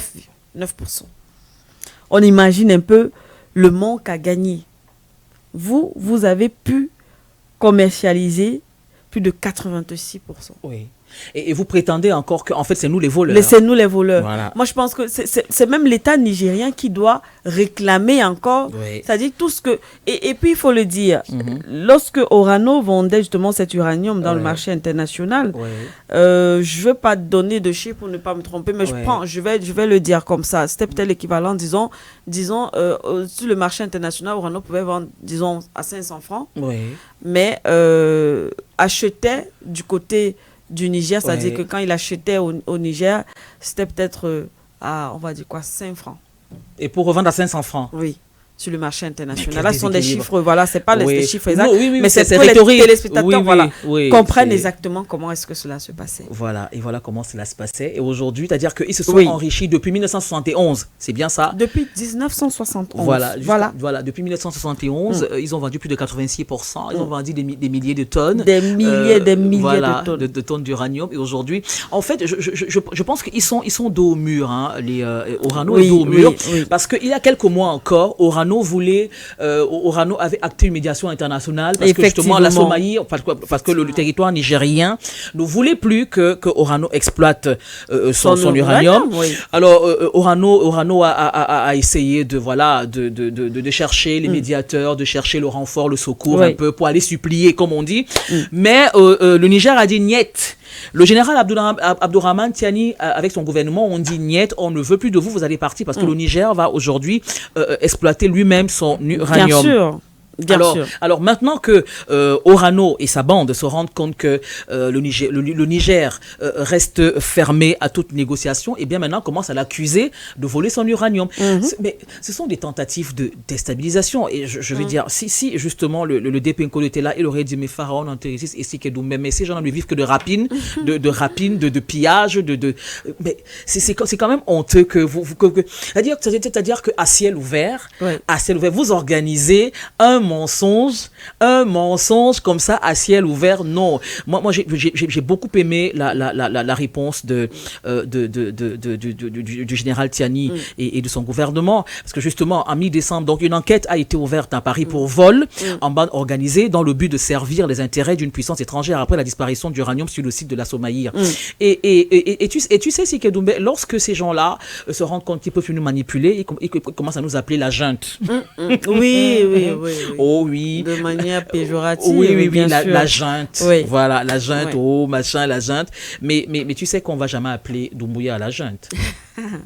Bon, c'est pas en passant. C'est l'acte. En passant, on va jamais l'appeler comme ça. Du moins, tant qu'il garantit les intérêts. Oui, voilà, tant qu'il marche droit. Mais je suis ravi que tu aies évoqué justement ce sujet, parce que moi, il me tenait à cœur. Et ça faisait des mois, justement, dans la revue de la presse, dans la presse à la une, que j'évoquais justement la rupture entre Orano et le gouvernement nigérien. Moi, je crois que ce sont des soubresauts. Hein. Tu sais, quand tu coupes un ver de terre en deux, quand tu coupes un reptile, un serpent en deux, eh bien, c'est des soubresauts. Ils continuent à... C'est des soubresauts. Oui, bah, oui. Et ce qui m'interpelle quand même, c'est justement le fait que on voit Orano, entre guillemets, la France, ne pas lâcher l'affaire comme ça, parce que... Mais non, c'est une affaire de survie. Justement, la France nous a fait croire que... l'uranium, parce que lorsque cette affaire a commencé avec l'arrivée de Tiani, même avant, parce qu'il faut dire, il y avait des petites voix quand même qui se levaient pour dénoncer. Il y a eu M. Tandja aussi. Du temps de Bazoum. Non, on ne parle pas des présidents. Ah, d'accord. Bon, oui, ça va. On parle des panafricanistes. Je crois que le temps de Bazoum. Non. Il y a eu monsieur, je crois, Tandja également. J'espère que je ne me trompe pas. C'était l'ancien président aussi du Niger, je crois, qui avait osé soulever ce problème. Il commençait à dénoncer. Qu'est-ce qu'on a fait? Je crois que c'était un coup d'État. Du moins, on l'a enlevé du pouvoir. Aujourd'hui, il n'est plus. Alors, donc, c'est un problème quand même assez majeur. Et la France, lorsque nos petites voix, les panafricains ont commencé à dénoncer justement cette situation de pillage. Qu'est-ce qu'on nous a répondu du côté de la France? Opposition comme pouvoir confondu. Eh bien, l'uranium du Niger ne nous sert pas à grand-chose. C'est-à-dire ont dit ça? Oui. C'est-à-dire, les gens pensent, je me souviens très bien, je crois qu'on avait même fait une chronique en ce qui concerne par rapport à M. Zemmour, qui faisait partie de ces personnes, qui disaient, mais les gens disent que l'uranium du Niger, on pille l'uranium du Niger. Franchement, vous pensez que l'uranium du Niger nous sert à quoi? C'est rien pour nous. La France, en fait, il a tellement minimisé ça, on s'est dit, bon, ok. L'uranium du Niger ne vous sert pas. Voilà, c'est bon, allez-y. Ça va, c'est bon. Allez-vous-en. Mais qu'est-ce qui explique aujourd'hui que cet uranium qu'on vous retire crée autant de remous chez vous, au point où vous engagez quand même des procédures à l'international. Oui, pour des médiations. Vous en faites tout un problème, tout un plat pour un uranium qui appartient à un pays et qui ne vous sert à rien. Alors, de deux choses l'une, c'est de deux choses l'une. Alors, Éric Zemmour est reconnu pour sa langue acérée. Hein. Déjà, il n'a pas sa langue dans sa poche, il est raciste, il est homophobe, il est ce que tu veux, il est même xénophobe si tu veux. Enfin, et du coup, alors, deux choses l'une. Alors, soit Éric Zemmour fait du dilatoire, c'est-à-dire que pour minimiser exprès l'uranium africain, voilà. Alors, soit il n'en sait fichtre rien. Non, mais sauf que ça m'étonnerait que Zemmour ne sache pas que l'uranium du Niger est le moteur qui fait vivre la France. Mais papa, excuse-moi. Lorsque tu veux accéder, quand même, on rappelle que M. Zemmour a quand même essayé d'être président. Lorsque tu veux accéder quand même à une fonction présidentielle, je te renseigne. Il faut sur le nom politique. Sur les anciennes colonies, tu sais comment et tout ça se passe. C'est-à-dire que tu sais comment ton pays fait pour être fourni en énergie, le nucléaire, je sais pas trop quoi. C'est ça que je disais que soit il fait exprès de minimiser parce qu'en fait c'est une tactique. En fait, c'est la politique, justement pour dire que mais en fait c'est pour voiler, c'est pour brouiller les pistes. Mais oui, le cas du franc CFA. Le président Macron l'avait dit. Avant le président Macron, d'autres dirigeants français également l'avaient dit. Vous êtes libre de sortir du franc CFA. On ne sait pas pourquoi vous restez là-dedans. Tout un plat et tout. Le président africain qui veut sortir du franc CFA, nous, on n'en a rien à foutre. Il peut sortir Oui. Et on a vu comment, quand les 3 autres sont sortis du franc CFA, on a vu le remous que ça crée. On a même vu des trolls. On a même vu des chevaux de Troie. Ils annoncent. Ils sont même pas encore sortis. Oui. Ils annoncent. Ça commence déjà. Sait ce que ça fait. Et ça commence déjà vous commencez à trembler. Donc, alors, si vous pouvez nous laisser sortir comme si on sortait d'un moulin, par exemple.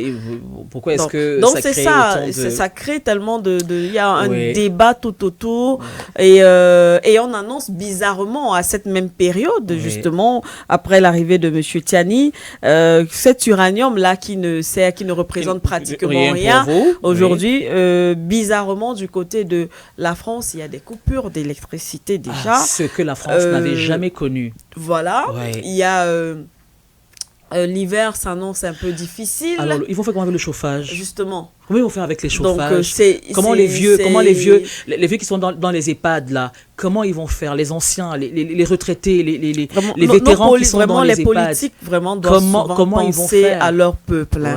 À leur peuple. Franchement, parce que ce qu'on fait, comme on dit, ce qu'on sème, tôt ou tard, on finit par le récolter. Oui, parce que l'Afrique s'éveille et se réveille, et ce qui n'est pas du goût des autres. Je vais te raconter une scène, Sikédoumbe, une scène qui me revient à l'esprit, une scène tirée de Black Panther, le premier. Oui, d'accord. Alors, à un moment, lorsque Chadwick Boseman, qui incarne le prince T'Challa, lorsqu'il se dirige vers Ulysse Claw, qui avait un bras en vibranium, parce que le vibranium, c'est un météorite fictif, hein, une sorte de météorite qui génère de la haute technologie.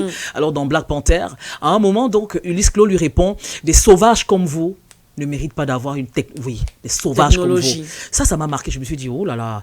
En fait, c'est comme ça qu'ils nous voient. C'est-à-dire qu'ils sont à la fois jaloux, ils sont amers, ils sont énervés que nous, on soit riches de notre sous-sol. Mais alors, ils estiment que des sauvages comme nous ne méritons pas d'avoir l'uranium, le coltan, le cobalt, l'or, le diamant, le lithium, et tout ce que tu veux. Le gaz, voilà, tout ce que tu veux. Donc, ils estiment que nous sommes des sauvages et que nous, on ne sait pas comment exploiter.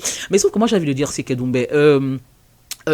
Africains, ne sommes pas fermés au partenariat. Bien sûr. Oui, parce que nous avons ce que nous appelons notre fameuse hospitalité africaine. On n'est pas contre des partenariats corrects, respectueux, équitables, mais nous sommes contre des partenariats d'exploitation. Voilà, tu peux pas être un géant comme Orano, tu exploites 63% et les 36% qui restent, c'est pour le pays. Et encore que c'est même encore il y a même encore des divisions là-dedans. Alors si aujourd'hui la France veut revenir, si la France veut bénéficier de l'uranium, eh bien la France va s'incliner devant le général Tiani, ni plus ni moins.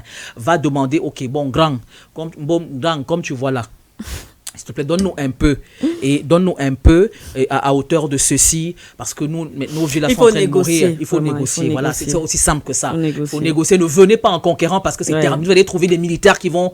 Ils ont dit que si un avion survole illégalement, on va la battre. Donc voilà.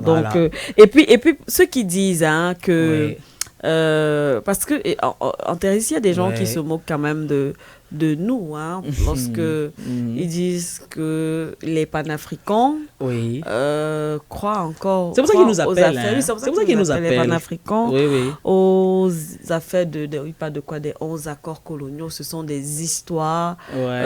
Certains disent, montrez-nous un document. Vous n'avez même pas de document qui prouve que voilà, c'est des histoires qu'on invente. Oui, nous on invente toujours des histoires. Mais notre président veut de signer, de renouveler les accords. Ce qui se passe, en fait, moi, je voudrais, pour l'occasion, justement, puisqu'on parle du Niger, la dernière fois déjà, on annonçait, lorsqu'on parlait de cette décision aujourd'hui de l'État du Cameroun de sortir de 35% de ses organisations. Et puis, on se souvient de cette déclaration du ministre, ou alors du gouvernement, de manière générale, camerounais, qui disait ne même pas se souvenir d'avoir signé, d'avoir même des documents. Mais ils savent juste qu'ils appartiennent à des organisations. Allez leur demander dans ces documents-là. Ils n'en ont pas. Mais ils appartiennent quand même à certaines organisations internationales. Oui. Ça peut être le cas avec ces accords, ces 11 accords coloniaux. Voilà. Maintenant, de l'autre côté, le cas Orano nous prouve il y a un point dans ces 11 accords coloniaux, c'est que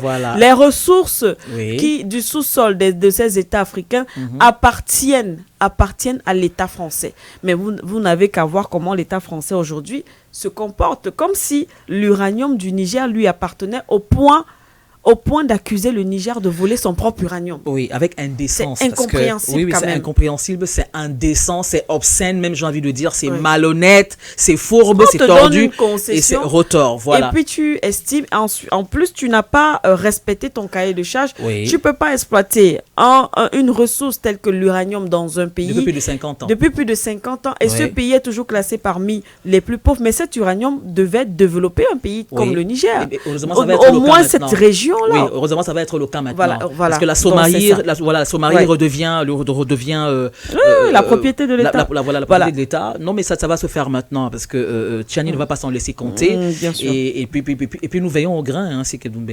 Nous veillons au grain. Nous veillons au grain. Bien voilà, c'était l'actualité pour cette édition du Grand Talk.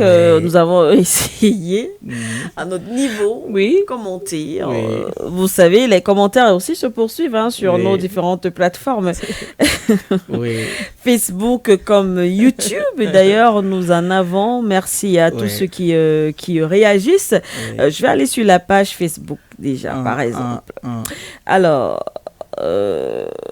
voilà. Dior Moll. Le bien d'autrui, c'est le bien d'autrui. Oui. Mamadou Sissoko, Guinée-Conakry est sous l'emprise de la France. Jamais il fera une rupture aujourd'hui. Ça fait combien d'années qu'il teste là? Vous avez vu changer le fusil d'épaule. Il n'a pas basculé du côté russe comme ses voisins de l'AES. Jean Guinée Keita, est-ce que vous ne pensez pas que la Guinée-Conakry n'est toujours pas le bébé de Paris? Et puis Esther Ngo Condon qui dit la dame de Sochi, Nathalie Yam, conseiller du président à l'appareil, on ne peut que voir ce répondant. Voilà. Donc. Et puis voilà, normalement le pollueur doit payer. Voilà les autres jeunes, d'autres bons présidents, ils pensent vraiment. Merci à tous pour les réactions. Malheureusement pour le président Doumbouya, il y a encore beaucoup de réticence. Oui, énormément. On espère qu'il le saura prouver. Parce qu'il a besoin, il peut pas, il a besoin, il est africain.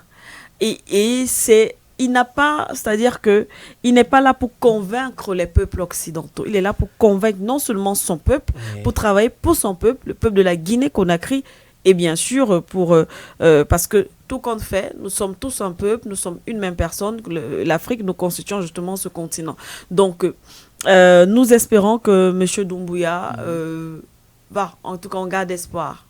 On garde espoir. Il faut qu'il change. On appelle ça quoi? C'est la trahison. S'il trahit les gens, là où est le problème? On ne va rien lui faire du tout. On ne va rien lui faire. Rien ne va lui arriver. Voilà. Bon, maintenant... Il aura même la protection de son peuple. Oui, bien sûr que oui. Maintenant, ce qui est clair, c'est qu'il y aura des tentatives de déstabilisation. On va lui envoyer des djihadistes. On va lui envoyer des terroristes qui vont déstabiliser un peu la population. Mais sauf que justement, on a affaire à un militaire et pas des moindres. C'est un légionnaire. Donc, il est c'est un statisticien. Il sait anticiper. Il sait s'y conscrire et puis il s'est frappé. Bien voilà. C'est tout ce qu'on attend. C'est tout ce qu'on attend. Alors nous allons poursuivre. On a encore quelques minutes pour la suite et terminer, sortir définitivement de cette émission. Nous allons poursuivre avec la rubrique, la chronique de Pharaon Antérésis. Qu'est-ce qu'elle va nous proposer ce matin? Je vais vous amener au Tchad. Oui, je vais vous amener au Tchad. On va aller entre 1918 et 1975. Oui. Alors, mesdames et messieurs les Tchadiens, bonjour à nouveau. C'est un plaisir de vous avoir ici. J'espère que vous êtes là. Et je souhaiterais, avec vous, avec votre concours, mesdames et messieurs, s'il vous plaît, revenir un peu sur la vie d'un homme qui a été votre chef d'État. Je m'adresse à vous, les Tchadiens, et j'imagine que si je dis le terme tchaditude, ça rappelle quelque chose aux anciens. Alors, je voudrais parler du président Déjà, je vais commencer par dire que le président Idriss Déby est mort en avril 2021, mais le saviez-vous, un autre président tchadien est aussi mort dans l'exercice de ses fonctions. C'était aussi au mois d'avril, on parlait déjà de rébellion. Visage balafré, calot en peau de léopard, idéologie de la tchaditude, voilà ce que beaucoup de Tchadiens retiennent de François Tombalbaye, père de l'indépendance, premier président de la République du Tchad. En 1947, il participe à la fondation du Parti progressiste tchadien, en abrégé PPT, section locale du Rassemblement démocratique africain RDA. Il devient un peu plus tard le président de l'Union des syndicats autonomes du Tchad. En 1959, il est fait Premier ministre. C'est à ce poste-là qu'il conduit le Tchad à l'indépendance. On est le 11 août 1960. Est-ce que tu es avec moi, Siké Doumbé? Très bien, je te suis très bien. Élu président de la République donc en 1962, François Tombalbaye proclame le Parti progressiste tchadien, parti unique, et commence peu à peu à cumuler les fonctions de président de la République et celles de chef de gouvernement. Après 1966, il dirige lui-même plusieurs ministères régaliens. Devenu l'objet de plusieurs complots et conjurations, il se transforme en un dictateur paranoïaque, se méfiant même de ses propres amis. Il multiplie les arrestations, fait usage de la torture et du meurtre pour neutraliser tous ceux qui sont soupçonnés d'en vouloir à son pouvoir. Alors, confronté à des mouvements de rébellion, il fait appel à la France pour mater les rébellions. En 1971, la France cesse officiellement d'intervenir au Tchad. C'est le début de la rupture et de la détérioration, des relations avec la France. Après avoir déjoué une tentative de coup d'État en 1971, François Tombalbaye déclenche en juillet 1972 sa première révolution culturelle qu'il rebaptise Tchaditude. Une idéologie qui ressemble à s'y méprendre à l'authenticité initiée au Zaïre par Mobutu. Ce lien vient du fait que le Zaïre a servi de terrain d'entraînement pour les commandos tchadiens destinés à combattre les rebelles du Nord. La Tchaditude promeut le retour à l'authenticité africaine.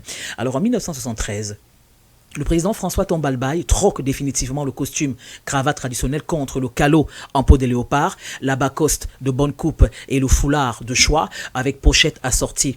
Il prône le changement des prénoms empruntés à l'Occident pour des prénoms d'origine africaine. Lui-même passant de François à Ngarta, ce qui signifie le vrai chef. Répétez après moi, Ngarta signifie le vrai chef. Alors, il change aussi les noms des lieux. Fort Lamy et Fort Archambault deviennent respectivement N'Djamena et Sarthe. La radio nationale devient la voix des ancêtres. Le Parti progressiste tchadien devient le mouvement national pour la révolution culturelle et sociale. Il se voit conférer le rôle de creuset de l'humanisme tchadien. Il exalte la tchaditude, théorie qui aurait précédé, selon lui, le christianisme et l'islam. Cette théorie implique le retour à l'authenticité, le rétablissement des chefferies traditionnelles et l'exaltation du rite d'initiation traditionnel qui est le yondo. Rite particulièrement difficile et éprouvant. Les nombreuses balafres qui zèbrent le visage du désormais Ngarta Tombalbaye sont un témoignage de la dureté de ce rite. Selon Ngarta Tombalbaye, ce rite a pour finalité de réaliser une intégration, une socialisation des jeunes dans un contexte tchadien. Et pour terminer, l'homme au visage balafré est assassiné dans des circonstances obscures lors du coup d'État d'avril 1975 qui plaça Félix Maloum à la tête du Tchad. En réalité, il avait senti sa fin approcher. Il était au courant du complot qui se tramait contre lui. La nuit du putsch, il fit venir un griot à qui il demanda de déclamer son oraison funèbre. Après cela, il tint un conseil de sécurité au cours duquel il donna des instructions fermes sur sa protection et celle du palais. Un riche ami sénégalais très proche, voyant le danger arriver, lui suggéra d'aller se réfugier à l'hôtel La Tchadienne. Mais Tombalbaye, qui avait affirmé dans un discours quelque temps plus tôt qu'il portera sa croix comme le Christ, déclina l'offre de son ami en lui affirmant être très confiant en ses pouvoirs mystiques et aux forces occultes. Il lui répondit qu'il attendait les poutistes avec son ngol. Alors le ngol est une arme initiatique et mystique. Ngarta Tombalbaye sera froidement assassiné par les poutistes malgré la protection de son ngol. Voilà. Une histoire... C'est vrai que j'ai entendu parler de M. Tombalbaye. Moi aussi, oui. Mais je n'avais pas les précisions comme ça en ce qui concerne peut-être sa fin. L'histoire de Tombalbaye, celle que je connais n'était pas très Oui, c'est pour ça que j'ai mentionné à un moment quand même certaines dérives de l'homme, à un moment des faiblesses. Effectivement. Oui, des faiblesses. Voilà. Et ensuite, il a eu comme ce retournement de la situation. Oui. Il a un sursaut de lucidité. Voilà, semble-t-il tourner le dos à la France. À l'impérialiste. C'est ce qui a valu certainement... Des représailles. Des représailles. Il y a toujours des représailles. C'est-à-dire qu'une révolution ne se fait pas. Bon, dans un autre contexte, j'aurais dit que aucune révolution ne se fait sans diffusion de sang. Mais malheureusement, il y a eu des effusions de sang, il y a eu des répressions, il y a eu quand même des barbaries. Mais force est de constater, comme tu le dis, que voilà, il a eu un sursaut de lucidité. Il est revenu. Un réveil. Oui, un réveil. Voilà, il est revenu. Il a voulu africaniser justement le contexte. Il a voulu panafricaniser parce que c'est quand même à lui qu'on doit, que le Tchad doit son indépendance.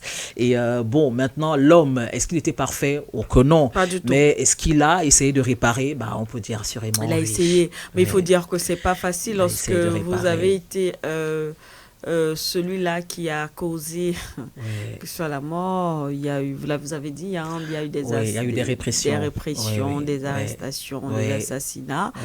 Ce n'est pas très évident pour la population d'oublier cela. Je pense que c'est pour cela, peut-être que moi également, l'histoire que j'ai apprise que j'ai connue en ce qui concerne M. Tombaba n'est pas du tout une histoire très glorieuse. Mais je suis heureuse quand même de savoir et d'apprendre qu'à un moment donné de sa vie, il a effectivement eu ce sursaut-là, ce réveil, parce qu'on a même envie de dire que c'était un peu du panafricanisme, peut-être, je ne sais pas trop, mais africanisé, entre autres des choses. Et après, à côté de cela, je n'ai pas voulu sourire ou rire lorsque j'ai écouté, vous étiez en train de dire que il pensait se protéger. À travers son arme. Le Gol. Le Gol. Bon, maintenant, je me demande s'il n'y a pas eu une trahison. Est-ce qu'il n'y a pas eu une trahison endogène? Parce qu'il n'y avait pas un proche, justement, qui a... Soit ceux qui étaient en face, parce qu'on sait, lorsqu'ils vont, par exemple, moi j'ai entendu, c'est pas, en fait, ce qui se passe là, même aujourd'hui, c'est la même chose. Il y a des sources, une source que je vais pas citer, du côté de la Guinée-Conakry. On s'est rencontrés effectivement lors d'un sommet qui m'expliquait que M. Doumbouya a déjà été victime, je crois à l'époque, il y a de cela 2 ans, a déjà été victime de au moins 10 coups d'État. Tentative de coup d'État, pardon. Donc, du coup, c'est plus... Du coup, voilà, ils n'ont plus besoin de... Ils ne communiquent plus là-dessus. Bon, après, on se dit vraiment, c'est le monde des militaires. Vraiment, ils savent... C'est un monde fait de violence et de renversement. Voilà. Et il m'expliquait, en fait, que Monsieur Doumbouya, ils sont très chargés. Mystiquement. D'accord. Donc, quand on dit mystique, ça va toujours péjoratif. Nous sommes en Afrique. Donc, ils sont très chargés, ils sont protégés. Il y a une autre histoire qu'on nous raconte souvent du côté de la Guinée-Bissau, lors de la tentative de coup d'État qui s'est déroulée en Guinée-Bissau il y a de cela, c'est quoi, 2 ans, je ne sais plus trop. D'après des dires, lorsque les militaires les putschistes sont entrés dans le palais, ils n'ont pas vu le président Embalo. Mais le président Embalo était à l'intérieur. Mais lui, il les voyait. Lui, il les voyait. Il avait une sorte de cape d'invisibilité. Oui, lui, il a disparu. Donc lui, il les voyait, mais les putschistes, les militaires ne le voyaient pas. Ne le voyaient pas. Donc, j'aimerais avoir un pouvoir comme celui-là, si que Doumbé, pour disparaître quand tu commences à me casser les pieds. Et si genre que tu me fais faire des choses et je suis fatigué, je mets ma cape là, disparaît d'abord. Donc en fait, c'est pour ça que je m'interroge. Est-ce qu'en face de monsieur Tombaba, ceux-là c'était déjà aussi préparé? Parce que c'est des choses qui existent en Afrique. Donc vraiment là, c'est des choses qui existent. On ne veut pas rappeler de mauvais souvenirs. Par exemple, au Cameroun, au nord-ouest, vous le savez, au plus fort de cette crise dite anglophone. Et vous savez que on avait des témoignages qui faisaient état de ce que lorsqu'on tirait, par exemple, sur les Amazoniens, les balles ne les pénétraient pas. Les balles rebondissaient. Voilà, donc ça existe en Afrique, ça existe. Comme on dit, l'Afrique a un incroyable talent. Donc, soit, effectivement, je penche peut-être comme de ton côté, hein, Thérèse, soit il y a eu une trahison. Il y a eu une trahison. Moi, je suis convaincu qu'il y a eu une trahison. Oui. Il y a toujours un traître. Il y a toujours un traître. Il y a toujours quelqu'un qui va... que celui-là, il a son arme. Qui donne ton secret. C'est-à-dire que pour désactiver la puissance de ton l'ongol de François Tombalbaye, je suis sûr qu'il y a quelqu'un qui est allé dire que non, mais écoutez, faites comme ceci, faites comme ceci pour l'atteindre. Parce que tu sais qu'il y a des gens... Je vais te raconter une petite anecdote. Hein. Tu sais qu'il y a des chasseurs africains, notamment camerounais, qui se chargent, d'accord, qui se chargent spirituellement, mystiquement, lorsqu'ils vont à la chasse, parce qu'il y a des animaux qui sont très très puissants. Et il y a des gens qui sont des animagus, c'est-à-dire qu'ils se transforment en animaux, et puis ils viennent t'embêter. Toi, tu es un chasseur, il devient soit une panthère, soit un lion, soit un singe, il vient pour t'emmerder, il vient pour te tester. Toi, tu vas à la chasse normalement, donc en fait, il faut que tu sois chargé. Alors, si tu tires sur l'animal et il ne meurt pas, les balles ne semblent pas l'effleurer du tout, il faut tirer à côté. Mais il faut justement, il faut tirer à côté. Là, tu tires ou bien dans un arbre. Mais il faut le savoir. Mais ça, il faut le savoir. Il faut être initié. Alors, quand tu tires dans un arbre, eh bien, c'est l'animal les balles vont certainement atteindre l'animal d'une manière, et puis il va s'écrouler. Wow. Voilà. Donc l'Afrique, effectivement, est riche. Mais c'est ça. Ils ont voulu nous déposséder de ça. Parce que les Africains étaient très près de la nature et tout ça. Il suffisait de faire simplement une incantation et puis de se concentrer d'une manière rituelle et tout ça, mais une manière initiée. Et puis pour atteindre un certain degré, par exemple, on a l'évitation, comme le kiaï. Est-ce que tu sais, Sike Doumbé, que le kiaï n'est pas que japonais, hein? Le kiaï, c'est un cri, je crois, en fait, c'est un cri de puissance qui te permet d'éloigner une attaque, d'éloigner un ennemi. On a toujours pensé que le kiaï était japonais ou alors, mais non, le kiaï même est africain. Wow. Mais oui, tu peux être en train de danger et tu fais le kiaï, c'est un cri. Tu cries et puis tu déstabilises ton adversaire, soit s'il a un fusil, le fusil tombe, soit lui-même il tombe, voilà, c'est... Bon, on va pas dévoiler ça ici. On va pas dévoiler ça ici, le kiaï.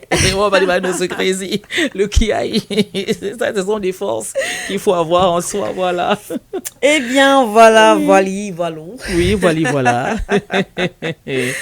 Merci pour la chronique de ce matin, Pharaon. C'était une belle histoire. Oui, finalement, oui. C'est-à-dire que bon, voilà, on a quand même réussi à ressortir quand même, finalement, la rédemption, parce que, parce que tu es sans ignorer, Sike Doumbé, toi qui côtoies les chefs d'État, les présidents, que leur fonction est souvent tellement, enfin, leur fonction est si difficile que ils sont parfois obligés de prendre des décisions. Moi, je pense que le côté paranoïaque que j'ai ressorti dans l'article rédigé.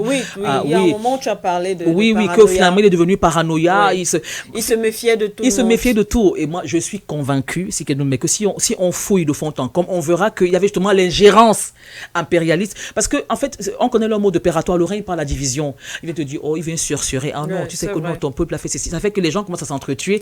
Et du coup, si on a créé autour de lui une atmosphère de suspicion, machin, de complot, c'est normal qu'il ait été paranoïaque à un moment. Non, je peux comprendre. C'est normal qu'il ait été...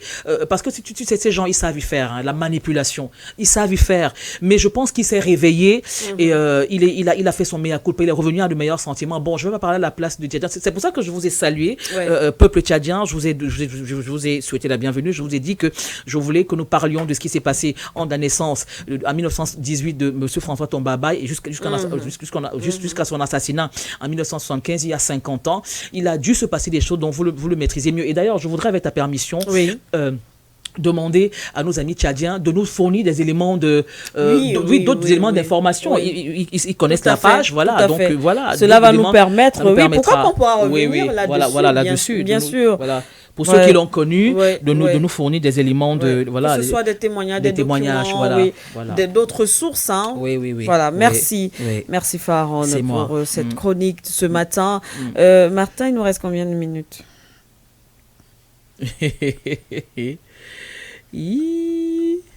Ok. Ah oui, il nous reste environ 13 minutes. D'accord, nous allons poursuivre peut-être avec le On zappe ou on ne zappe pas. Oui. Et on va énumérer, présenter quelques actualités de ce jour. Oui. Eh bien, on va commencer. La France aurait donc tenté, je suis sur le site de Spoutnik. Hein, très bien. Ne dites pas que c'est moi. Très bien. La France aurait tenté de manipuler les élections en République centrafricaine, selon un conseiller à la sécurité du président centrafricain. Oui, on en parle. Oui, on en parle parce que justement j'ai évoqué cette presse, cette une de Spoutnik effectivement tout à l'heure avec toi dans la revue de presse. Voilà, dans la revue de presse dans For You matin.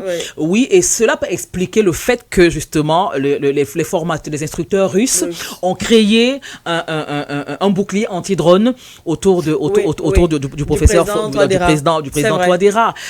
Ils ont appelé ça quadricoptère. Je pense que ça fait référence au drone et tout ça. Parce que justement, et puis ils ont créé justement, ils ont effectivement également créé un dispositif anti-brouillard pour brouiller. Voilà, donc ça peut s'expliquer. Ceci explique cela. Donc voilà, donc pour ces informations, Dimitri. Oui. C'est Dimitri. Oui, Dimitri. C'est russe ça.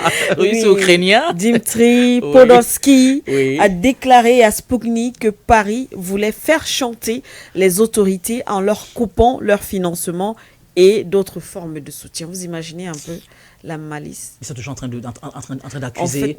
En fait, finalement, c'est, comment on peut dire, quand on dit souvent qu'ils nous tiennent, c'est toujours au niveau de l'argent. Des soutiens financiers, l'aide financière. C'est pour ça que vraiment nous devons tout faire pour être ne plus accepter, vraiment pour être ne plus indépendant, avoir notre monnaie, ne plus dépendre de ces aides-là. Sinon, on sera toujours soumis comme ça parce que ça c'est du chantage. Oui, ils vont toujours nous tenir par la barbichette. Oui. Le Zimbabwe prévoit de poursuivre en 2026 ses achats d'or et d'autres métaux précieux afin de renforcer ses réserves de change et de soutenir la stabilité du ZiG. Le ZiG, c'est sa monnaie. La monnaie nationale, voilà. Donc moi je trouve que c'est une très bonne chose parce que très bonne chose. Le Zimbabwe effectivement qui a lancé cette monnaie aujourd'hui binaire pour ne plus être sous le joug là de ce chantage économique et financier international ou impérialiste. Comme on dit souvent, on dit quoi, le dollar, il y a un terme là pour dire que le dollar, en fait, ils ont employé, comment ça m'échappe, pour dire que c'est le dollar qui est la monnaie suprême. Très bien. En fait, la monnaie suprême. Et aujourd'hui, les États africains sont en train de dédollariser. Oui, à travers plusieurs actions, les États africains sont en train de... Voilà, le pétrodollar, très bien, effectivement, sont en train de mettre sur pied un certain nombre de solutions, voilà, de proposer des solutions pour sortir un peu de cette emprise. Du carcan. Voilà, de cette emprise. Et lorsque le Zimbabwe pense poursuivre en 2026 ses achats d'or et d'autres métaux précieux afin de renforcer ses réserves de change, vous comprenez. Donc, ils vont adosser effectivement. Donc, c'est tout un processus, un peu comme avec les États de l'AES qui sont en train de leurs usines de raffinerie. Donc, parce que là, on comprend que c'est tout un processus pour à la fin, justement, sortir du franc CFA et avoir toute la matière nécessaire pour adosser leur monnaie, la monnaie sur une ressource. Je pense que c'est bien sûr l'or, lorsqu'on voit un peu leur démarche. On va poursuivre. Donald Trump, le président américain, qui reçoit ce lundi le ministre israélien Benjamin Netanyahu. Oh là là. Oh, mais ces deux-là, c'est déjà... quand même Netanyahou qui ne fait pas déjà l'unanimité. Oui, une alliance maléfique. Oui, une alliance maléfique. Donc, côté Trump, et puis Benjamin. De Gaza. Bah oui, ils vont encore comment dire ça, programmer des bombardements, des attaques et tout ça. Avec des attaques. Les Palestiniens vont encore souffrir. Tu imagines un peu leur conversation. You have to bombard, you have to kill them. You're gonna kill them. Oui, c'est des choses comme... Mais je te promets. Moi, non, il va rien sortir de bon de cette rencontre-là, parce que ces deux-là sont maléfiques. Attends, dit que je reprenne un peu ça. You have to kill them all. Non, mais je vous promets, ça fait pas rire du tout. Et Israël, qui est toujours en train de bombarder la Palestine, la bande de Gaza souffre. Donald Trump qui bombarde le Nigeria. Ça dit que ça va dans tous les sens. Oui, mais imagines un peu la discussion. Mais oui. Ton projet pour 2026, c'est quoi? Bon, je dois exterminer. Voilà. Au Nigeria, je dois encore bombarder. Oui, parce qu'il y a l'État islamique qui embête un peu les chrétiens. Et puis, aussi qu'en Afrique du Sud, on maltraite un peu les oui, Ramaphosa ne veut pas laisser partir les Afrikaners. Voilà, je vais un peu... Par exemple, à mon retour de vacances avec Mélania. Et puis Benjamin Netanyahu va dire, bon, moi, je vais voir avec Gaza et tout. Je vais encore les faire trembler un peu. En fait, on en rigole, mais il y a même quoi à Gaza, quand on voit leur réaction... Oui. On comprend que déjà ils se prennent effectivement pour les gendarmes du monde. Oui. Lorsqu'on voit la dernière intervention militaire, on va dire quoi, les bombardements des États-Unis au Nigeria, on comprend que ces pays-là aujourd'hui ne respectent pas, de toute façon ils n'ont jamais respecté, mais on pensait quand même qu'en 2025, les choses, ils avaient au moins quand même compris un certain nombre de choses, surtout avec les derniers événements du côté du Sahel, comprendre en fait que l'Afrique n'est plus cette Afrique qu'ils ont connue. Mais ça doit également nous permettre de tirer des leçons et de comprendre qu'en face, on a des personnes qui ne comptent pas lâcher, pas du tout.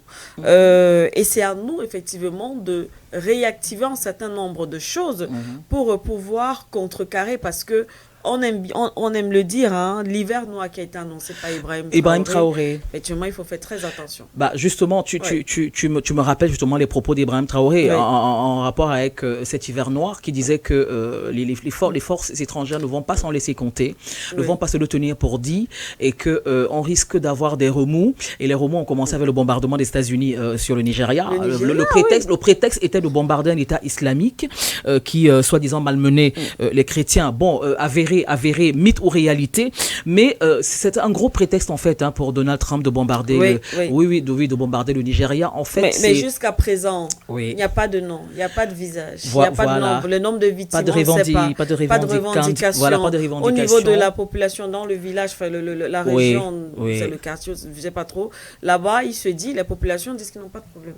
Oui. Il n'y a pas de problème entre musulmans et chrétiens. Ils ne comprennent pas. Et il me semble que les États-Unis ont menacé de bombarder le Nigeria 19 minutes plus tôt. C'est-à-dire que 19 minutes plus tôt, ils étaient encore en conversation avec soit Bola Ahmed Tinubu, une chose comme ça, et puis ils ont bombardé. Voilà. Il faut que et puis on a eu le communiqué du Nigeria qui disait oui, c'est un accord avec le gouvernement. Nous avons été quand même mais est-ce qu'un gouvernement peut autoriser qu'on bombarde un certain pays, parce qu'il y a quand même des civils, enfin je veux dire des populations quand même qui sont... Non, il y a des dommages, ce qui est sûr. Oui, mais parce que quand vous larguez une bombe, forcément, il y a des dommages. Et qui c'est qui va payer? Qui c'est qui sera comptable de ça?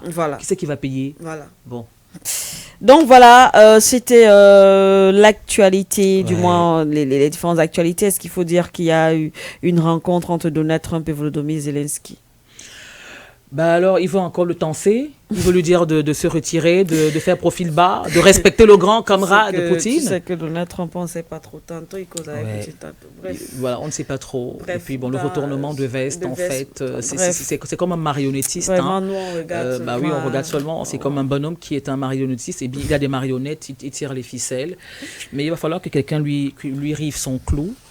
Que quelqu'un lui rabatte le caquet. Il n'y a que Poutine qui peut faire ça. Moi, je ne peux même pas compter sur Macron, c'est son ami. Bon, et puis il y a également le président Paul Biya qui peut... Oui, qui peut... Il y a Kim Jong-un. Oui, il peut appuyer. Il y a Xi Jinping. Oui, aussi. Il y a Narendra Modi, PM. Oui. Il y a aussi l'Afrique du Sud. Ils ont aussi peur de l'Iran, hein. Trump a également peur de l'Iran. Voilà. Il y a l'Afrique du Sud. Oui. Non, mais ils sont en train de oui, Ramaphosa est en train de... Voilà, lui fait comprendre il est dans les BRICS, il est en train de... Oui, et ça fait peur justement à Trump. Ça lui fait peur. Ouais. Bon, voilà, c'est sur ces propos que nous allons mettre la clé sous le paillasson. Je ne sais pas si vous avez les paillassons chez vous, mais mettez la clé. Voilà. Pour sortir définitivement de cette émission, le grand talk de For You Radio, la 96.3 FM. Oui. Merci à vous de nous avoir suivis. Merci Pharaon Lantérésie. C'est moi. C'est toujours un plaisir de parler des hauts faits des enfants de Maman Africa. Et en parlant de ça, je vous donne rendez-vous tout à l'heure à 15h sur cette même antenne, sur 96.3 FM pour Racine, pour 2 heures de mode, d'actu, de culture, d'africanité, d'ancestralité, d'oralité, de gastronomie, de ce que vous voulez, avec l'intervention bien sûr des auditeurs. C'est toujours un régal. C'est de lundi à vendredi, entre 15h et 17h. 15h et 17h, heure de Douala. Merci beaucoup. Et bien sûr, Nkele également à la mise en onde. Merci infiniment, Nkele, d'avoir été avec nous ce matin. On vous dit donc on vous souhaite une belle matinée, chers auditeurs, téléspectateurs. C'est la fin. Rendez-vous demain.